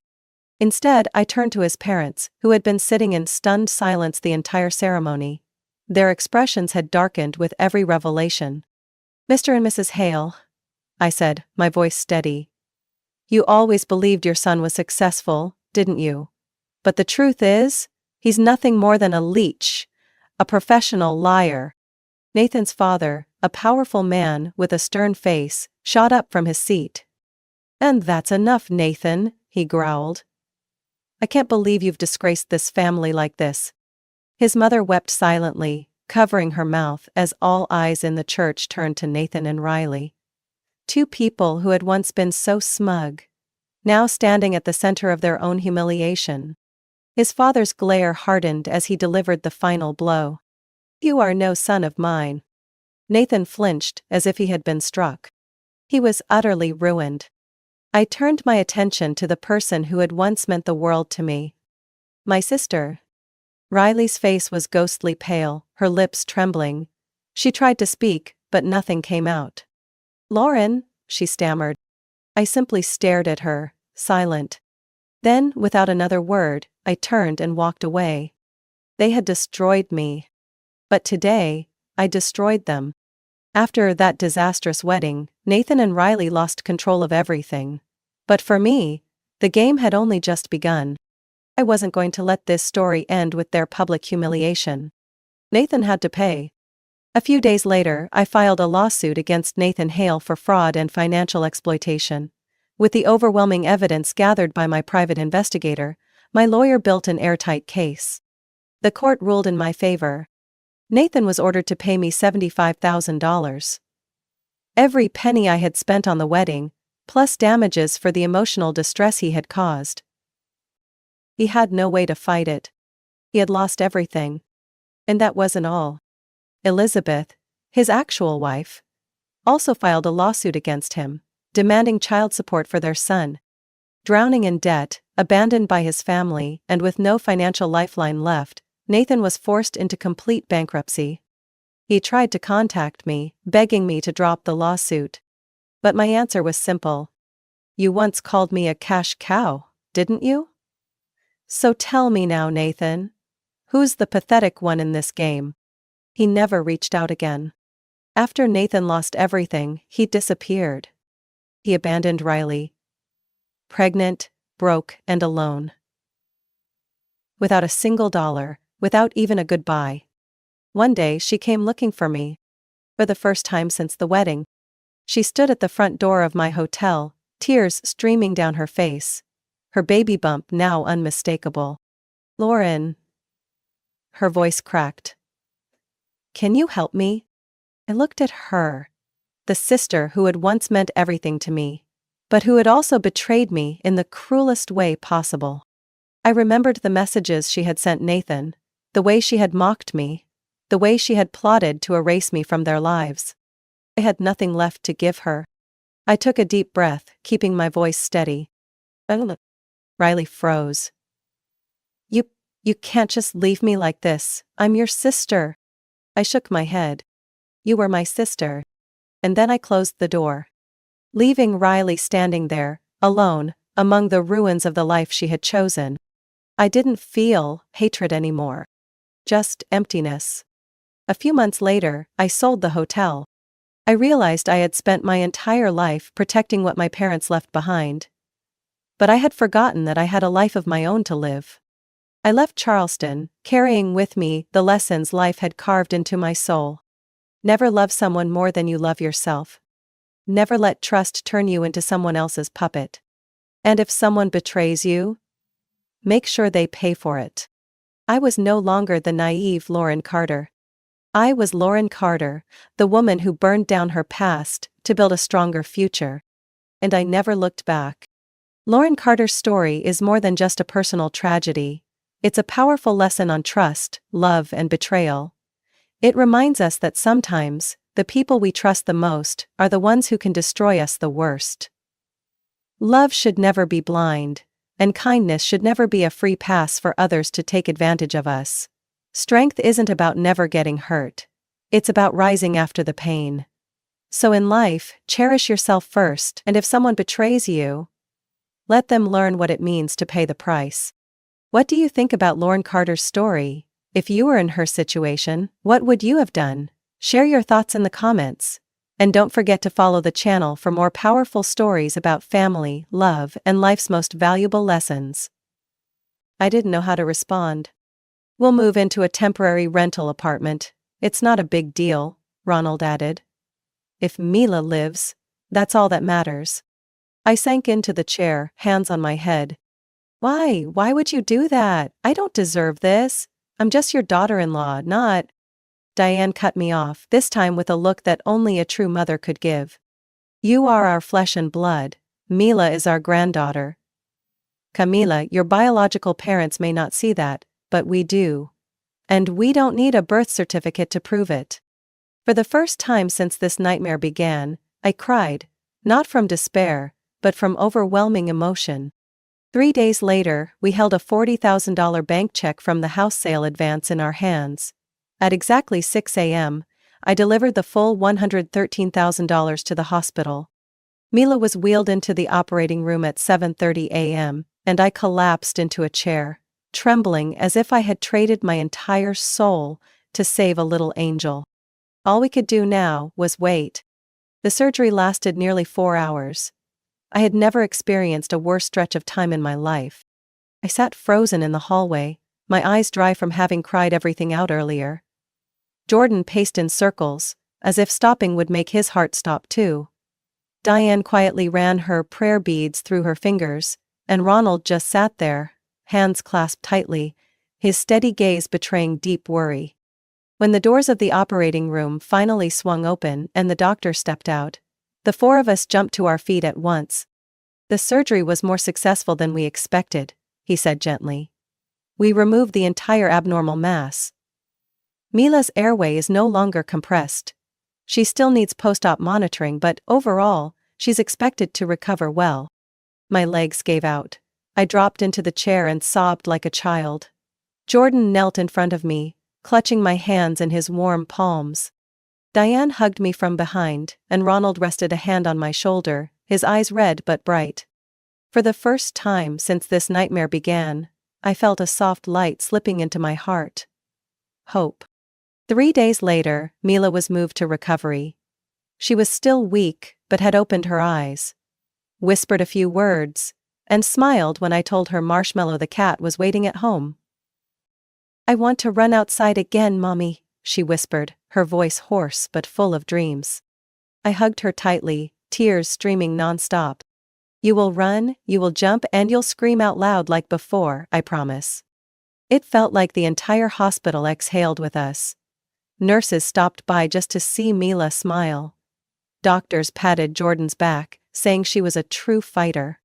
But amid the joy, I began to realize something. Clear and sharp like a blade cutting through my mind. Family is not about blood. Family is the people who don't turn away when you fall. The one who sold the house he'd spent his life building just to save Mila wasn't my parents. It was Ronald, the father-in-law who never called me daughter, but always acted as if I were his own. The one who picked me up when I collapsed, who wiped away my tears when I couldn't breathe from the pain, wasn't my biological mother. It was Diane. The woman who once carefully slid an extra pillow behind my back when I was pregnant, because, you don't look comfortable sitting like that. I'll never forget the sight of them dozing off in the hospital hallway, heads leaning against each other, still in yesterday's clothes because they didn't want to leave and get changed. Family isn't the ones who send you greeting cards and disappear. Family is the ones who hold your hand even when it's covered in blood and tears. The day Mila was discharged, I pushed her little wheelchair out of the hospital gate. The sunlight was bright and strangely warm. Mila looked up at me and beamed. "I want Grandma Diane's pancakes." We all burst into laughter. Jordan bent down and kissed her forehead, while Diane stroked her hair, her eyes glistening. "I'll make you a double batch this time." I paused then, looked around at everyone. I spoke, not loudly, but firmly. "Thank you, Mom and Dad. We wouldn't have made it here without you." Ronald looked at me, patted Jordan's back, and nodded. "We're family, Camilla. A daughter is a daughter. A granddaughter is a granddaughter." No need to say more. We returned to Mom and Dad's temporary rental. A small house, just 2 bedrooms, plain white walls, but warmer than any mansion I'd ever stepped foot in. That night, after I tucked Mila in, I sat at the edge of her bed, holding her tiny hand that had been through so much pain. I thought about the South Park mansion, the crystal lights, the wine swirling in my mother's glass. And I didn't feel hurt anymore. Only empty. I had lost something huge, my belief in blood ties. But in return, I found people truly worthy of being called family. I looked at sleeping Mila, then at Jordan reading by the window. A fire rose in my chest. No longer anger, but determination. I would start over, not for revenge, but because I owed my real family a life better than any coldness the world had ever thrown at us. Once Mila had fully recovered, I didn't allow myself to relax. Not for a second. I woke up every morning at 4:45, drank a cold cup of coffee in silence, then started a workday that lasted until midnight. Jordan told me to rest, but I couldn't. I owed my daughter a future. I owed my in-laws a home. I owed those who reached out when the world turned away. I couldn't just go on like before. I had to rise, expand, stand, where no one could look down on me again. Harris & Co. Interiors was once just a tiny office squeezed between old buildings in South End. After Mila was discharged, I moved the entire headquarters to a newly rented office building near downtown Charlotte. Expensive rent? Yes. But I saw it as an investment. And I didn't plan to lose. I accepted every project, from redesigning a small cafe to an entire floor of a law firm. I visited each site myself, took measurements, revised every blueprint, even met clients on weekends. I turned down no opportunity. I took night classes in business management, joined investment courses, and read every piece of material I could find on scaling up. 1 year later, Harris & Co. had 18 employees. 2 years later, we landed a contract to design interiors for a mid-range hotel chain, a $1,300,000 deal. By the 3rd year, I was invited to speak at the National Women Entrepreneurs Conference. A photo of me holding Mila, now 5, on stage went viral on social media with the caption, "You don't need to be born with a crown, you just have to never stay on your knees." 3 months later, I made Charlotte's Top 40 Under 40 Entrepreneurs list. My first feature appeared on a magazine cover. Camilla Harris, from simple mom to design millionaire. But it wasn't the titles or the money that made me happiest. It was the moment I could open the safe, take out the carefully sealed envelopes, and pay everyone back. I called each person who had helped me back then. The young employee who gave me $500, I called him to my office. When he arrived, I handed him a different envelope. Inside was $15,000, along with a handwritten letter. "This is the capital you need to start the game design studio you always dreamed of. It's time to make that dream real."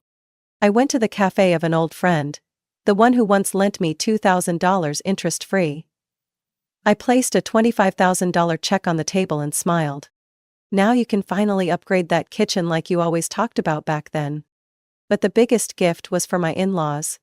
I didn't tell them in advance, I simply asked them to come to a new address one Sunday afternoon. When they arrived, Diane froze.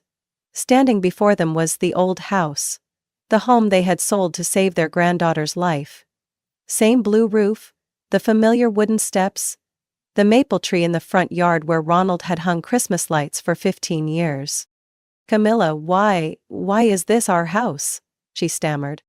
I held out the keys. "Mom, Dad, I bought it back. At the exact price the new owner asked. And from now on, this house is in your names." Ronald looked at me for a long time, then squeezed his wife's hand. His eyes, for the first time, weren't steady, but filled with tears. "You didn't have to do this," Diane said softly. I smiled. "No, I didn't. But I wanted to. Because you chose my daughter over this house. And today, I choose to give you both back." We walked into the house together. That night, the whole family sat around the old wooden dining table. Mila talked about school, Jordan laughed as she stumbled over some new vocabulary, and me, I just sat quietly, watching my in-laws smile. And I knew. I had become the woman I once dreamed I could be.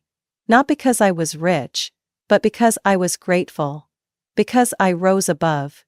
And because I never forgot the hands that lifted me when the world turned away. One early autumn afternoon, while I was reviewing design plans for the company's first lakeside resort project, my phone suddenly rang. Unknown number. I hesitated a few seconds, then picked up. "Camilla, it's Mom." I froze. It had been over 3 years since I last heard her voice. The voice of the woman who turned her back when I knelt down begging her to save her own granddaughter. Now, that voice was trembling, rasping, as if clinging to something final. Can you talk to me for a bit?" I didn't answer. I didn't know if it was from anger or sheer shock. "I'm sorry. Your father and I are in serious trouble. The bank took the house. Everything's falling apart." I stayed silent. I know we were wrong back then. Horribly wrong. But now, I'm begging you. Just this once. We need $200,000 to save the house. If not, we'll have nothing left. 200,000. A number that no longer meant much to me now. But back then, when I needed just half of that to save Mila, they chose cake and fireworks. I clenched the phone. "Mom? Do you remember the night I knelt down in the middle of your party? Remember when I said Mila would die if she didn't get surgery?" "Camilla, I remember it clearly," she choked. "And you said to me, we already spent on the wedding, we can't help." Silence. Only the sound of her heavy breathing on the other end. "And now you want me to do what you refused to do 3 years ago?" I said slowly, each word heavy in my throat. You're all I have left. Please, Camilla." I hung up. No yelling, no tears. But my heart weighed a ton. That night, after putting Mila to bed, I told Jordan and my in-laws everything. I thought they'd be furious for me, tell me to forget those who abandoned their family for a party. But no. Diane just stayed silent, then placed her hand on mine. "Sweetheart, forgiveness isn't to save them. It's to set yourself free," Ronald added in his steady voice. "Helping or not is your choice. But if you do help, set conditions. Let them know you're not the same girl they once looked down on." I thought about it all night, and the next morning, I called back. "Mom, I'll help, but under one condition." On the other end, I heard a gasp, like someone saved from drowning. "Anything, just tell me. You and Dad must come to my office, in person, tomorrow at 3 p.m. sharp." I hung up immediately after. The next day, right on time, the office door swung open. My parents walked in, nothing left of the couple who once hosted a 6-figure wedding. My mother's hair had gone grayer, eyes sunken, lips cracked. My father looked thin, his suit wrinkled. They sat across from me like two ghosts from the past. I didn't offer tea. Didn't ask how they were. I just placed a black leather briefcase on the table. Opened it. Inside were stacks of crisp $100 bills. Neatly arranged. $200,000 in total. My mother's eyes widened, her lips trembling. My father reached out as if to touch the case, but I stopped him. "I'm helping, not because I still see you as family," I said slowly. "But because I refuse to become like you. Cold, cowardly and selfish." My mother cried. My father bowed his head, speechless. "Either today." I closed the briefcase and slid it toward them. "We owe each other nothing. You can take this money, but understand. I don't need relatives. I don't need blood. I already have a real family." I pressed the call button. "Please escort them out." My parents took the briefcase, staggered to their feet, and left without a word. When the door shut behind them, I remained seated, hollow inside. Not angry, not relieved. Just finished. I knew they'd be back again. Maybe in a year, maybe 10. But next time, I wouldn't falter. Because I had broken free from that vicious cycle. As the door closed behind them, I stayed still in the leather chair, back straight, eyes fixed on the flickering light reflecting off the briefcase on the empty table. $200,000. A sum I once couldn't even dream of reaching. A number that once brought me to my knees. Now, I handed it over as a price, not to buy back kindness, but to end, once and for all, the toxic bond between me and the people who called themselves my parents. I pressed the button to call my assistant and signaled her to clear the table. When she walked in and saw the empty briefcase, she paused for a second, her eyes full of concern. "I'm fine," I said softly, "just wrapped up an important transaction." That afternoon, I came home early. No site visits, no emails, no interviews. I went straight to the warm house in the suburbs, where Mila's laughter echoed from the backyard. Where Jordan was trying to build a tent out of fabric and rope for their game of Amazon Jungle Explorers. I sat down on the porch steps, took off my shoes, and felt the cool wooden floor under my feet. My breath slowed. My heart felt lighter. Diane brought out 2 glasses of iced tea and sat next to me. "Everything all right, sweetheart?" I nodded. "It's all right. And it's finally over." She didn't ask anything more, just placed a hand on my shoulder, light but steady. That night at dinner, Mila talked about her drawing assignment at school. She drew her dream house. With 4 people and a cat. I looked at the picture. There was me, Jordan, Mila, and Diane. No Thomas, no Marilyn, no Ethan. No one else. Only the family I chose. After dinner, I put Mila to bed and read her a chapter from her favorite fairy tale. When she had fallen asleep, I went downstairs to the office and opened my laptop.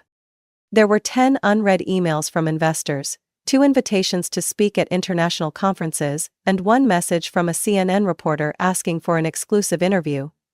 I turned them all off. Tonight wasn't for the world. I opened a document titled Camila Legacy and Choice. Inside was the plan I had quietly built for over a year. An emergency fund for single parents without health insurance. The Mila Hope Foundation. It started with my story.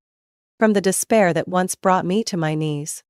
And from the lesson that no one deserves to be abandoned just because they're not rich. I looked over at the photo on the wall. Mila and me at her kindergarten graduation, with Jordan and my in-laws beside us. All 4 of us, smiling. Real smiles. No masks. No hidden daggers.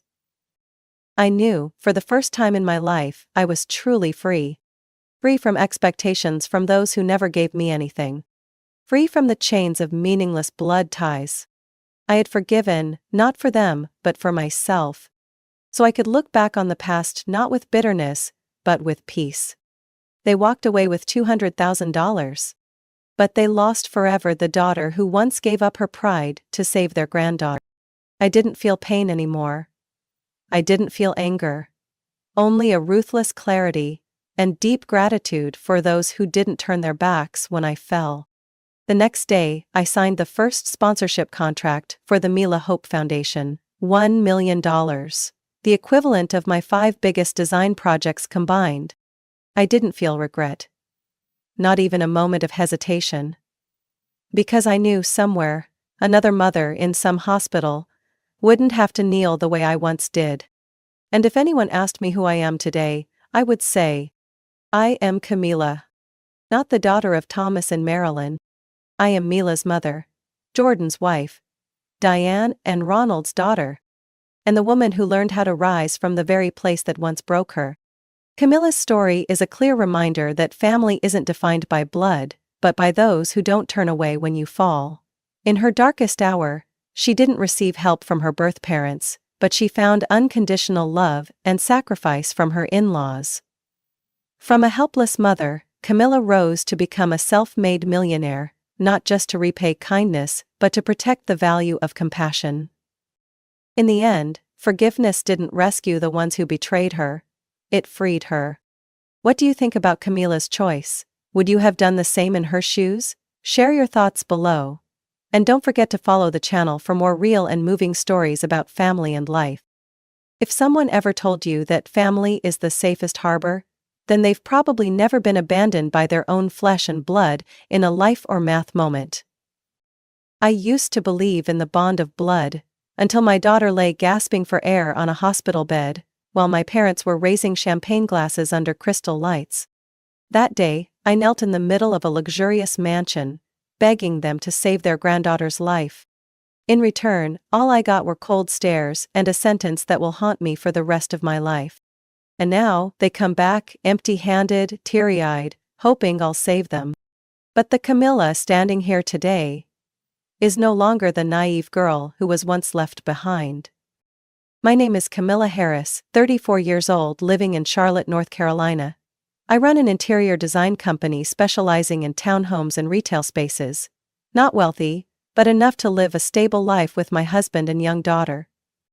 My family isn't poor, nor are they elite. My parents, Thomas and Marilyn, own a long-standing furniture store in the suburbs. They've always tried to appear successful, fancy cars, big house, weekend parties, surrounding themselves with people who seem high class. To them, appearances matter more than feelings, and saving face always comes first. I'm the oldest of 2. My younger brother, Ethan, is 3 years younger than me. Ever since I was little, I noticed that love in this family was never equally shared. When I got a perfect score on a test, my mom simply said, "Well, girls should be good at school." But when Ethan got a B, the whole family celebrated like he got into Harvard. When I received a full scholarship to an interior design school, they just nodded. Good, but can you make money with that? Ethan only had to get into a local community college, and my parents threw a party, invited relatives, even ordered a cake with him in a graduation cap. I wasn't jealous. I was just tired. From then on, I learned to stand on my own without expecting anything from them. After graduation, I started designing interiors for a small firm. The office was cramped, the AC often broke, but every drawing I completed made me feel like my life had meaning. After 3 years of gaining experience and saving up some capital, I took the leap and opened my own company, Harris & Co. Interiors. Nothing grand, but it was my little dream. While surveying the interior of an old bookstore, I met Jordan, a man with gentle eyes and a smile that froze me for a few seconds. He was the shop owner and loved horror novels. I preferred romance. We argued for an hour about Stephen King, then had coffee, and somewhere along the way, we fell in love. 2 years later I married Jordan. A year after that I gave birth to our daughter Mila, a little angel with deep brown eyes just like her father. Life wasn't lavish, but it was peaceful. I had a small office, Jordan kept the bookstore, and Mila loved running around our yard with our tabby cat named Marshmallow. We didn't take luxury vacations or dine at expensive restaurants, but we had laughter, meals filled with love, and a warm home. But then, everything started to fall apart, bit by bit. Mila started coughing persistently one December morning. We thought it was just a cold. But the cough didn't go away. She grew tired, ate less, and sometimes had to sit down, gasping after just a few minutes of play. One evening, while I was folding laundry in the utility room, Jordan screamed, "Camilla, come here, quick." I rushed out, heart pounding. Mila lay limp in Jordan's arms, her face pale, whispering, "I'm so tired, Mommy." I don't remember how I got her into the car or drove to the hospital. I only remember the cold waiting room and the tightness in my chest when the doctor walked out, his face tense. "We found an abnormal mass in Mila's lung. It's pressing on her airway. She needs surgery immediately." I thought, it's okay as long as she's saved, but then they gave us the number. $113,000. That was the price of life. I had never begged anyone in my life, but this time, I lost all pride to find someone who could help. I went to the one place that should have been my first refuge, my parents' house. But what happened there? I swear I will never forget. I never imagined a day would come when I'd be so helpless, watching my daughter struggle for every breath. The doctor laid the CT scans on the table, his eyes devoid of the usual politeness. Mila has a congenital malformation in the lower lobe of her left lung. This tissue is compressing her airway. If not operated on soon, it will be very dangerous." I sat frozen, mind blank. Jordan gripped my hand tightly, his voice cracking. "So, you mean emergency surgery?" He nodded without hesitation. "We want to operate within 48 hours. The longer we wait, the higher the risk of infection and respiratory failure." Mila was lying in the next room, IV in her arm, face pale, lips cracked and dry. I remember whispering, through the glass, "Don't worry, baby girl, Mommy will do whatever it takes." But before I could finish that thought, there was a knock at the door from the financial coordinator. A middle-aged woman stood there, holding a thick stack of documents. "Sorry, but before we proceed with any medical intervention, we need to verify insurance and payment capability." I swallowed hard. "We don't have insurance. I own a small business, and I haven't been eligible to purchase a family plan." The woman looked up, her eyes suddenly cold as ice. "The estimated cost for the surgery is $113,000. That includes the operation, post-op care, and hospitalization. We need confirmation of payment before proceeding." $113,000. A number that dropped on my chest like a sledgehammer. I turned to Jordan. He didn't say anything, just closed his eyes, as if fighting between despair and duty. "There's no way," I whispered. "We don't have that kind of money." The woman nodded, her voice robotic, like she was speaking to just another customer.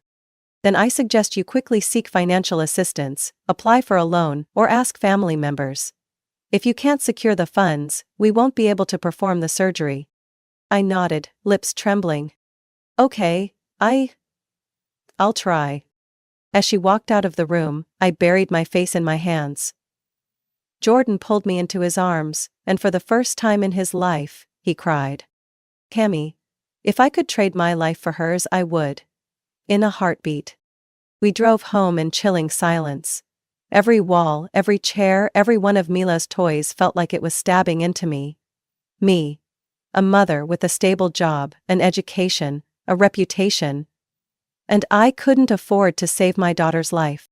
I called the bank. They declined the loan, citing insufficient collateral. I checked our savings, not even $9,000 left.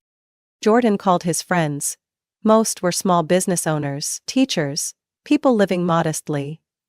Everyone cared. Everyone wanted to help. But no one had $10,000 to lend us in just a few days. I posted on an internal forum for the design industry, hoping someone might refer us to a charity or legal aid. Nothing.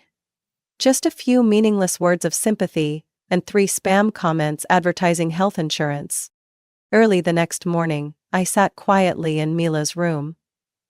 She had fallen asleep from exhaustion. Her breathing was still heavy, like it dragged her tiny body with it. I stroked her soft hair, my chest threatening to burst open. I had tried everything, almost everything, but there was still one place left. The one place I never wanted to return to. The place once called home. But now, there was no room for pride, No space for dignity. If I had to kneel, I would kneel. If I had to cry, I would cry. I picked up the phone and dialed my mother's number. She didn't answer. I called 3 more times. Finally, a woman's voice came on the line. "Hello, Camila? It's me, I need to see Mom and Dad, it's urgent." My mother's voice sounded a little flustered. Now's not a good time, we're busy getting things ready for Ethan's wedding." I clenched the phone tighter. "Please, Mom. Mila is in critical condition." There was hesitation on the other end. "All right, come early then. Don't disturb the guests." I hung up. I couldn't think anymore. I only knew, if they were still human, they wouldn't turn their backs on their own granddaughter. But I was wrong. So wrong it was beyond imagination. I arrived at my parents' house at 6 p.m., just as the sun was setting behind the quiet row of mansions in South Park, one of the most affluent areas in Charlotte. Their house was glowing, music blaring from outdoor speakers. Strings of golden lights hung overhead, reflecting off a crystal-clear pool like a wedding magazine cover.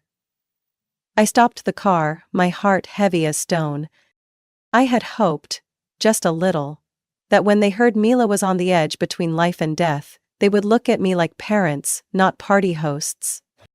I walked in, brushing past the flowing dresses and suits of guests like cold waves.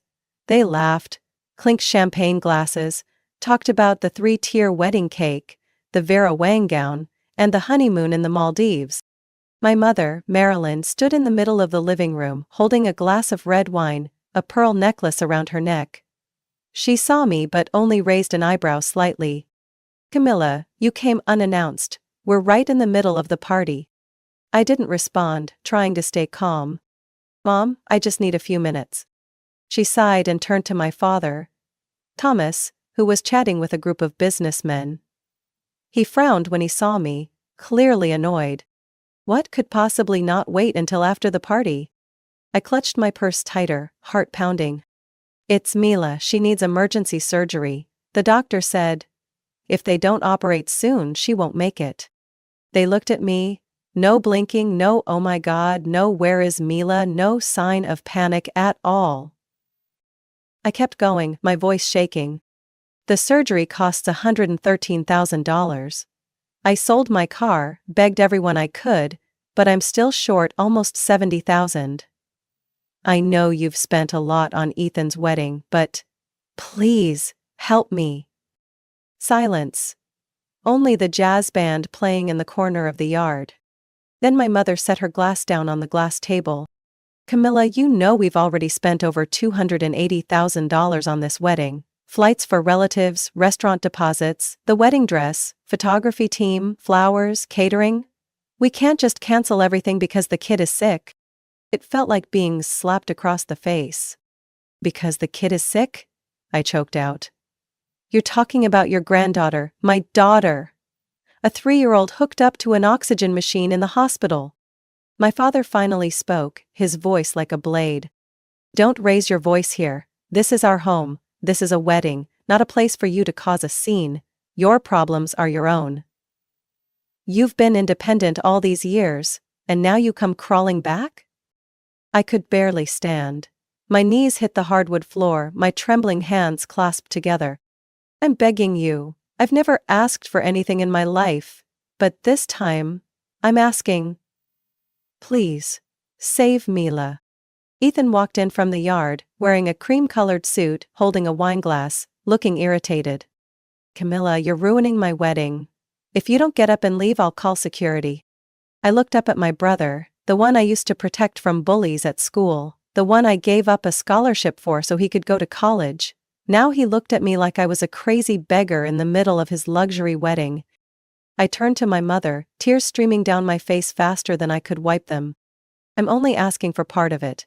Anything you can give. Just enough so Mila can have the surgery.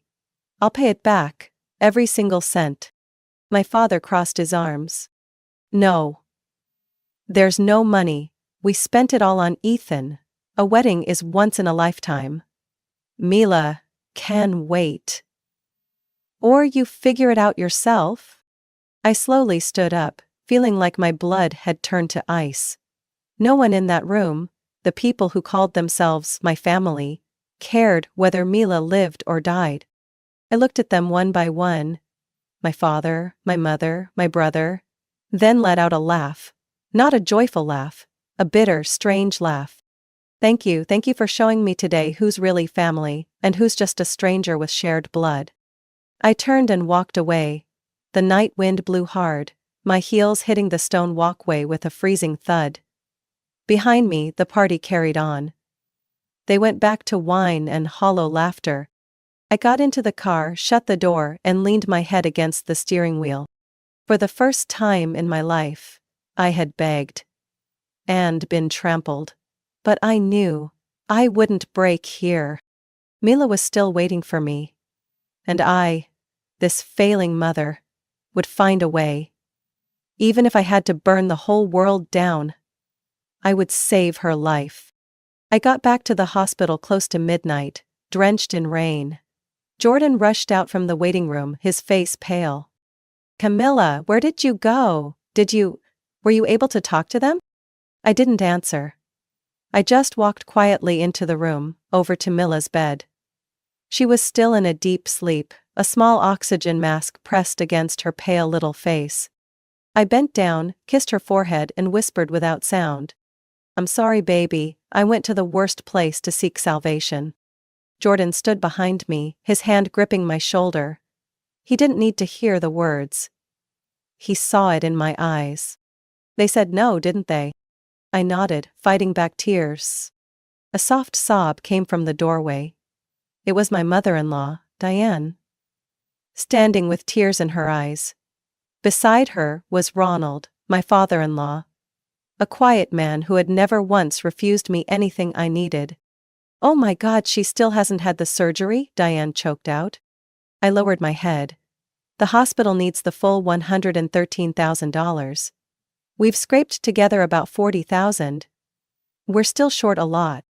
Ronald stepped forward and placed a hand on Jordan's shoulder. Son? Don't worry. We'll find a way. Together. And that was when the real journey to save Mila began. With blood, with tears, and with sacrifices I never thought I'd have to make. I sold my SUV, the one I bought after the first 3 years of running my company, for $22,000. Jordan sold his entire collection of rare books from his shop, books he had treasured like gold, and got another $8,000. We drained our savings. Not much, just over $10,000. I knocked on the doors of old friends, former co-workers, college classmates, even people I once helped but had lost touch with. Some gave $500, some gave $200, some could only offer their prayers. But I knew every dollar carried a piece of their hearts. One new employee who had only been with my company for 6 months quietly handed me an envelope. Miss Camilla, this is my entire month's salary. I don't have much, but Mila needs it more than I do. I hugged him. Tears falling with no words to say. After 3 days of exhausting every option, we had about $73,000. Still short $40,000. That number felt like a bottomless pit. The more we climbed, the further it seemed. The doctor informed us that Mila could only wait another 36 hours. After that, her lungs would start to become infected, and the risk of permanent respiratory failure would be very high. That evening we held a small family meeting in the hospital waiting room. Me, Jordan, and the 2 people, whom I had never truly called my real parents until now. Ronald and Diane. Camilla? Diane held my hand. We've made a decision. This morning we spoke to a realtor. I was confused. Spoke to? About what? We're selling the house, Ronald said plainly. I thought I misheard. No, you can't. That's the house you've lived in for 20 years. How can you? Camila, Diane interrupted, her voice soft as a breeze but sharp as a blade. That house isn't worth more than Mila's life. I always wondered if I disappeared from this world, would anyone in my family even notice? Or would they just be briefly surprised before going back to doting on Audrey as if I had never existed? From a young age, I understood my place in the family. I was the quiet older sister, The one standing at the edge of family photos, the faint shadow next to Audrey. The golden child, the precious jewel of my parents. If Audrey was the radiant sun, then I was merely a dim moon, existing only in the moments when they momentarily stopped paying attention to her.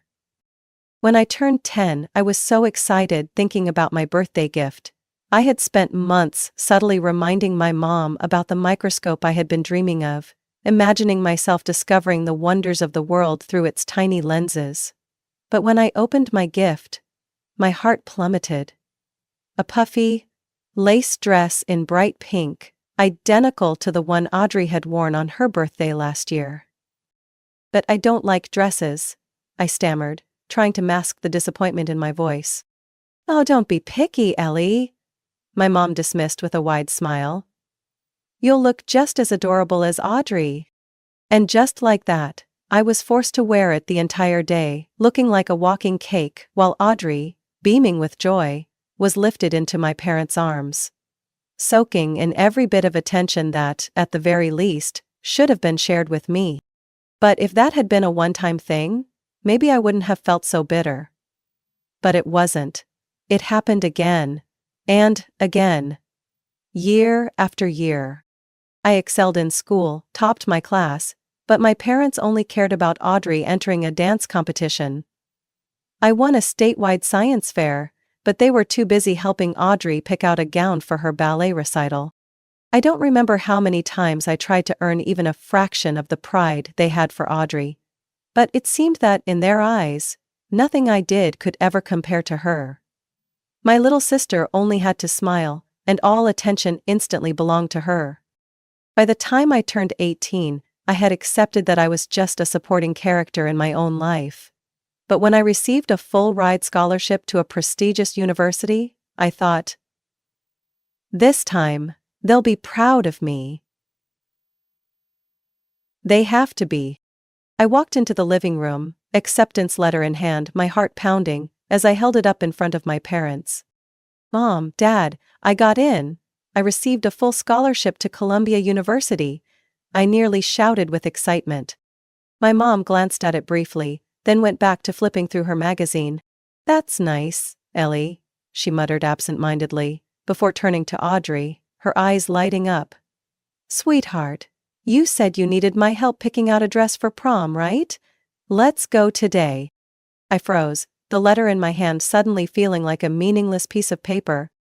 My father gave me a quick pat on the shoulder, never once looking away from Audrey.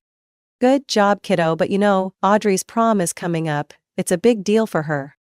I couldn't say anything. I just stood there, feeling a sharp bitterness rise in my throat. That was the moment I realized there would never be a day when I mattered more than Audrey in their eyes. But I was no longer a child desperately seeking their approval. I was leaving this place. And this time, I wasn't looking back. I left home the moment I could. Just 1 week after my high school graduation, I packed my bags, bought a bus ticket, and headed straight to New York, where Columbia University awaited me. I never looked back. For the first time in my life, I could breathe freely. No more family dinners where all attention was on Audrey. No more comparisons. No more half-hearted nods when I shared my successes. Columbia was an entirely different world. Here intelligence was valued over looks. Here, no one cared if I was Audrey's older sister. I threw myself into my studies with an uncontrollable passion. The labs became my new home. I spent nights in the library, immersed in research on biochemistry and biomedical technology. I was no longer Audrey's shadow. I was Ellie Thompson, an exceptional student in the School of Applied Sciences. While I buried myself in books, Audrey stayed behind in our small town, attending a community college, not because she lacked options, but because she had never needed to try. To my parents, no matter what Audrey chose, it was always the right decision. I wasn't surprised when I heard that she partied more than she studied. 1 year passed.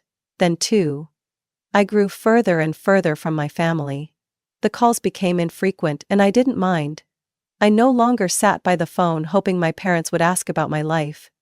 I no longer expected them to suddenly recognize my worth. I had learned to stop expecting love from those who had never valued me. By my third year of college, I heard that Audrey was engaged to Daniel. A faint name in my memory. Some high school football guy who had no real plans for the future. I knew exactly the type of person he was. The kind who coasted through life on his looks, on luck, on the blind faith that the world would always roll out the red carpet beneath his feet. Mom said you should be my maid of honor, Audrey giggled over the phone.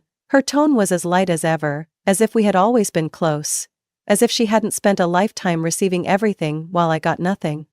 I'm not sure I can make it, Audrey, I'm doing summer research. Oh. But Mom said you should come, you know, family's important. Family? I almost laughed. When had I ever truly been a part of this family? I didn't attend the wedding. When Mom called to scold me, I simply said, I have more important things to do. For the first time, I felt relieved to say it. While Audrey got married and started the life my parents had always envisioned for her, I entered my senior year of college with a single unwavering goal: to become a leading researcher in biomedical technology. I landed an internship at one of the top labs in Boston. I worked tirelessly, dedicating every spare moment to learning and honing my skills. By the time I was 26, I had earned my PhD and secured my dream job at a top research center. I was working with a team of scientists developing stem cell technology that could heal nerve damage. I had everything I had ever dreamed of: recognition, success, and a life where I was no longer compared to anyone. But no matter how far I had come, no matter how deeply I had entered a world Audrey could never reach, I could never fully escape my family. Because one day, they would come back for me. Not out of love, but because they needed me. I never imagined that buying a house could spark a family war. At 30, after years of hard work, I finally had enough money to buy a place of my own. It was a 3-bedroom house, with a small garden in the suburbs of Boston, not too far from the lab where I worked. To me, this wasn't just an investment. It was a symbol of my independence. I had built everything on my own. No help, no handouts. Every brick, every door in this house was a testament to years of relentless effort. I thought my parents would at least be a little proud. But I should have known better. You bought a house? My mother's voice crackled over the phone, thick with disbelief. By yourself? Yes, Mom, by myself. I've been saving for years to afford it. But you don't need such a big house. 3 bedrooms for one person, that's such a waste. I clenched my jaw, swallowing the disappointment rising in my throat. I should have expected this.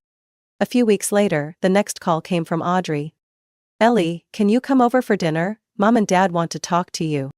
Anytime my family said, we need to talk, it was never a good sign. I arrived at my parents' house on Saturday night, feeling uneasy the moment I stepped inside. Audrey and her husband Daniel were already there. My mother sat with an expression of forced concern, while my father kept clearing his throat, like he was preparing for some kind of speech.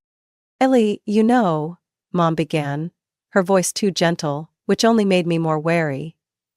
Family always helps each other in times of need, right? I crossed my arms. What is this about? Audrey exchanged a glance with Daniel before speaking. You know our house is a bit small, right? The kids are growing and they need more space. I was beginning to understand. So, Mom smiled, a calculated, practiced smile. We were thinking, instead of you living alone in such a big house, maybe you should consider letting Audrey and her family move in. Just a small adjustment, dear. You could find a nice, cozy apartment closer to work. I let out a dry laugh. You mean, you want me to give Audrey my house? We're not saying you have to give it up, my father interjected. Just share. You don't need that much space. You're still single while Audrey has 2 kids to take care of. No, I said immediately.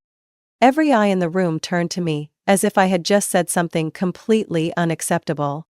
My mother shook her head, her face filled with disappointment. Ellie, don't be selfish. Audrey is your sister. She needs your help. No, I repeated, this time firmer. I worked hard to buy this house.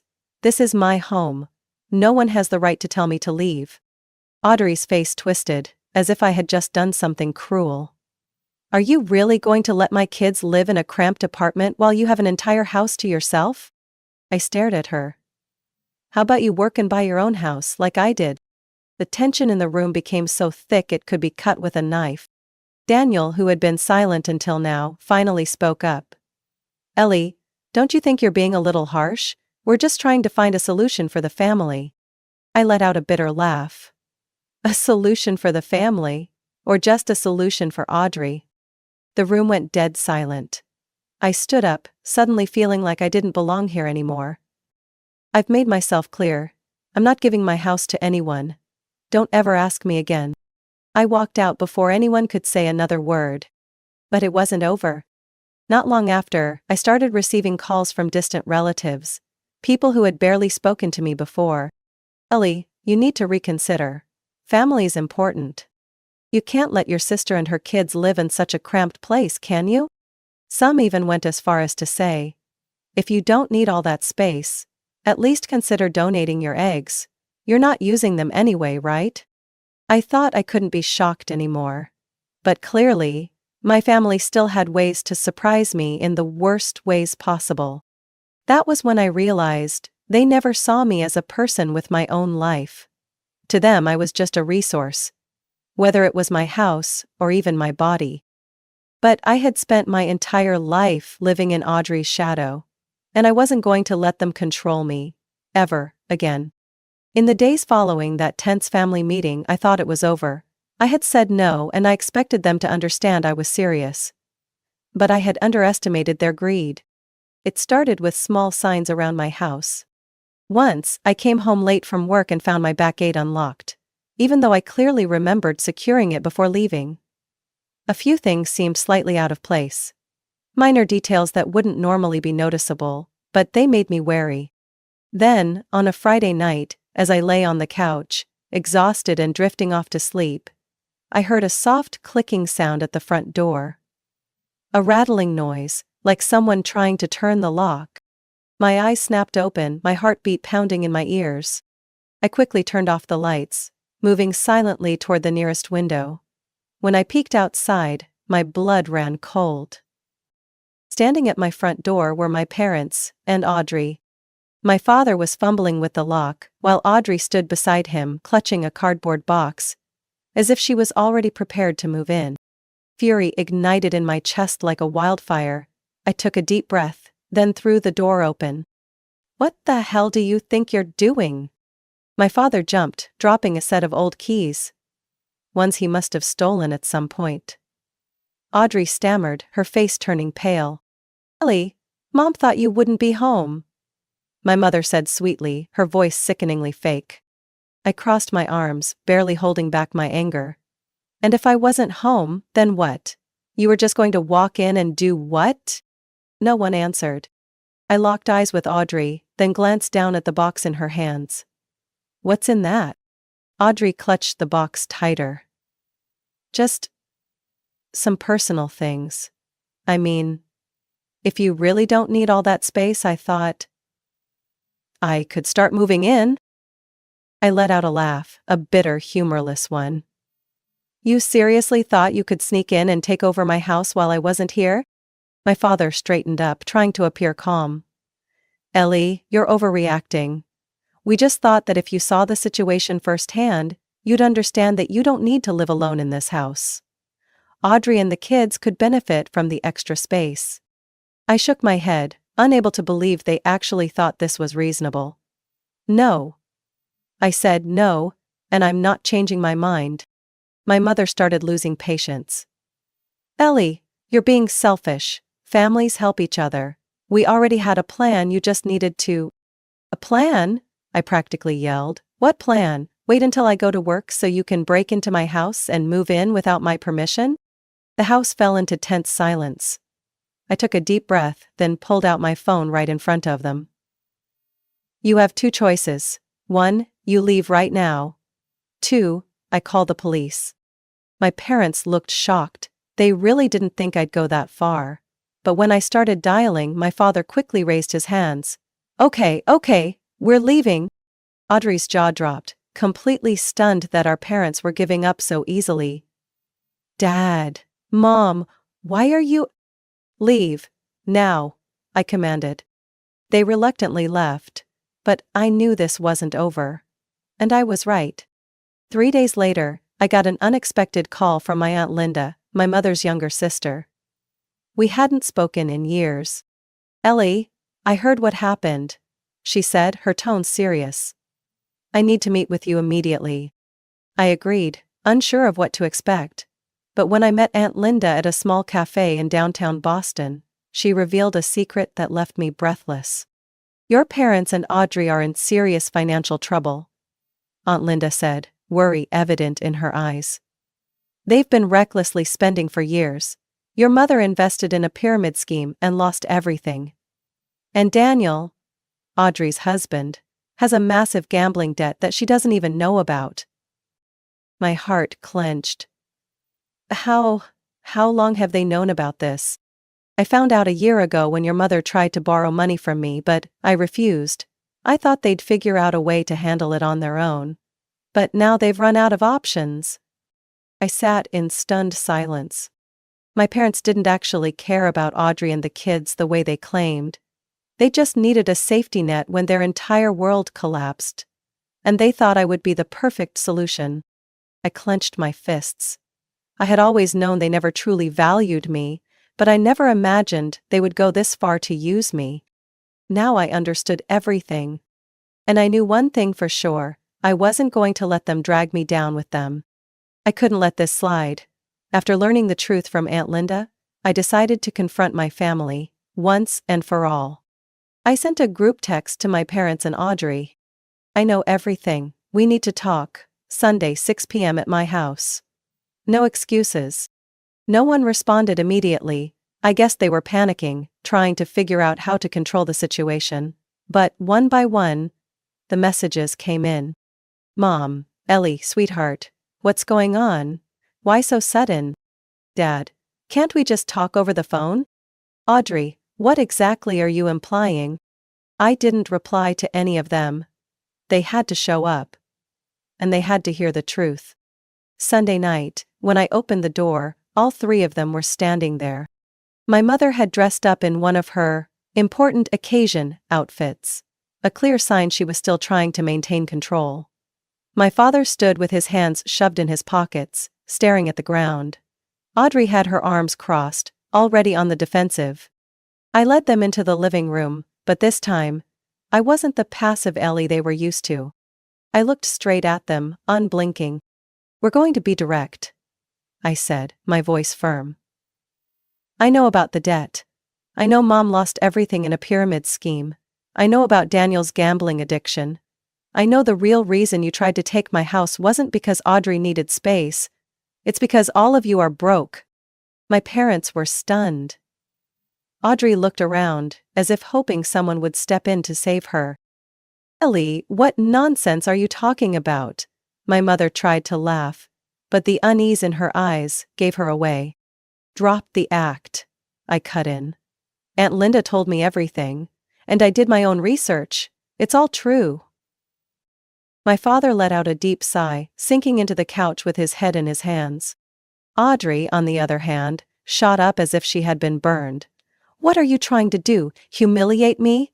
You think you're better than me? Better than you? I raised an eyebrow. No, but at least I didn't try to steal someone else's home just because I blew through all my money.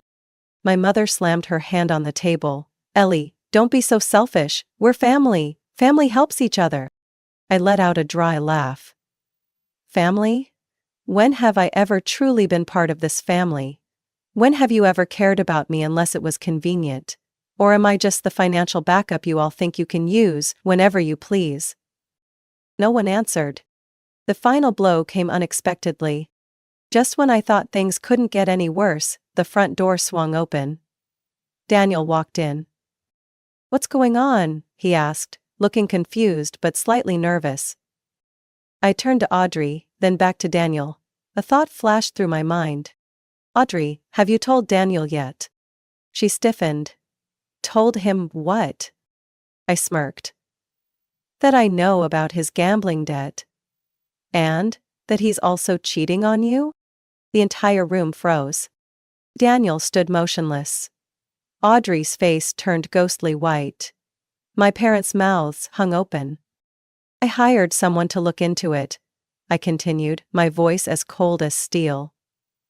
Daniel, you're not just drowning in gambling debt, you've also been using Audrey's money to support someone else. You what? Audrey stammered. Daniel bolted before anyone could react. Audrey broke down, screaming at my mother.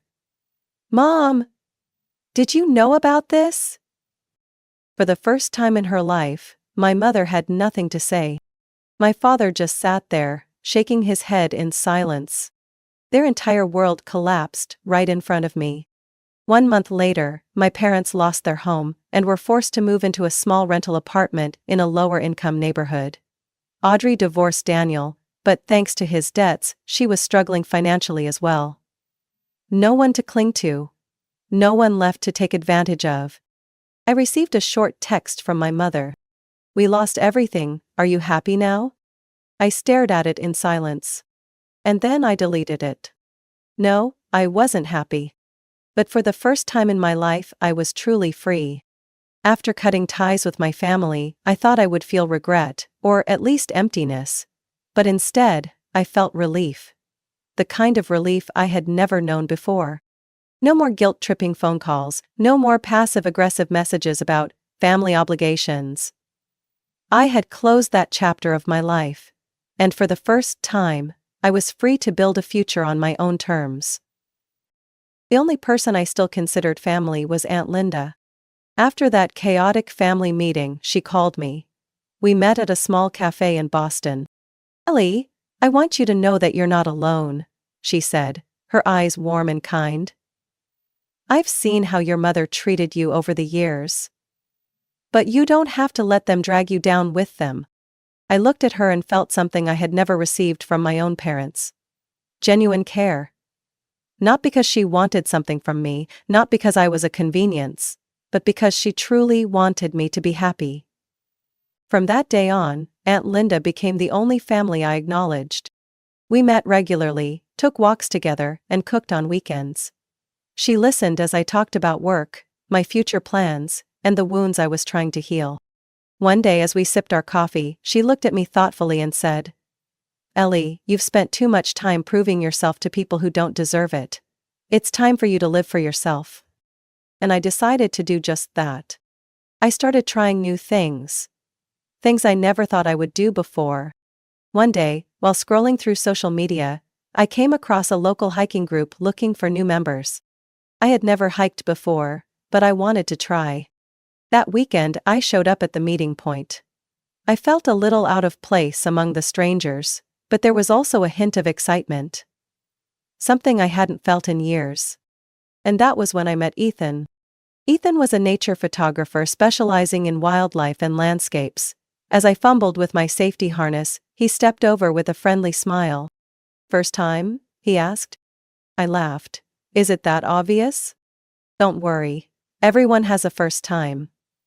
But trust me, once you reach the top, you'll want to do it again. I wasn't sure I believed him at the time, but when I stood at the edge of the summit, looking down at the vast forest stretching beneath me, I knew he was right. In the months that followed, I gradually opened up to Ethan. He wasn't like anyone I had ever met before. He didn't ask about my family, didn't pry into my past. Instead, he cared about me. The real me, not the version of myself I had spent years pretending to be. One evening as we sat by the campfire after a long hike, Ethan turned to me and said, Ellie, you always seem to be on your own. Like you've never really belonged anywhere. I remained silent. He was right. But I think you deserve a place to belong, he continued, his voice gentle. And if you want, I hope that someday, that place could be with me. For the first time in years, I felt my heart truly warm. Not long after, Aunt Linda called me over to her house. She invited me to sit at the kitchen table, where she had already set out 2 cups of hot tea. Before I could ask what was going on, she slid an envelope toward me. "It's my estate," she said slowly. "I've updated my will." I froze. "Aunt Linda? What are you saying?" "I don't have children, Ellie, and I know you don't have anyone else but me," she said with a gentle smile. "I can't replace the family you never had.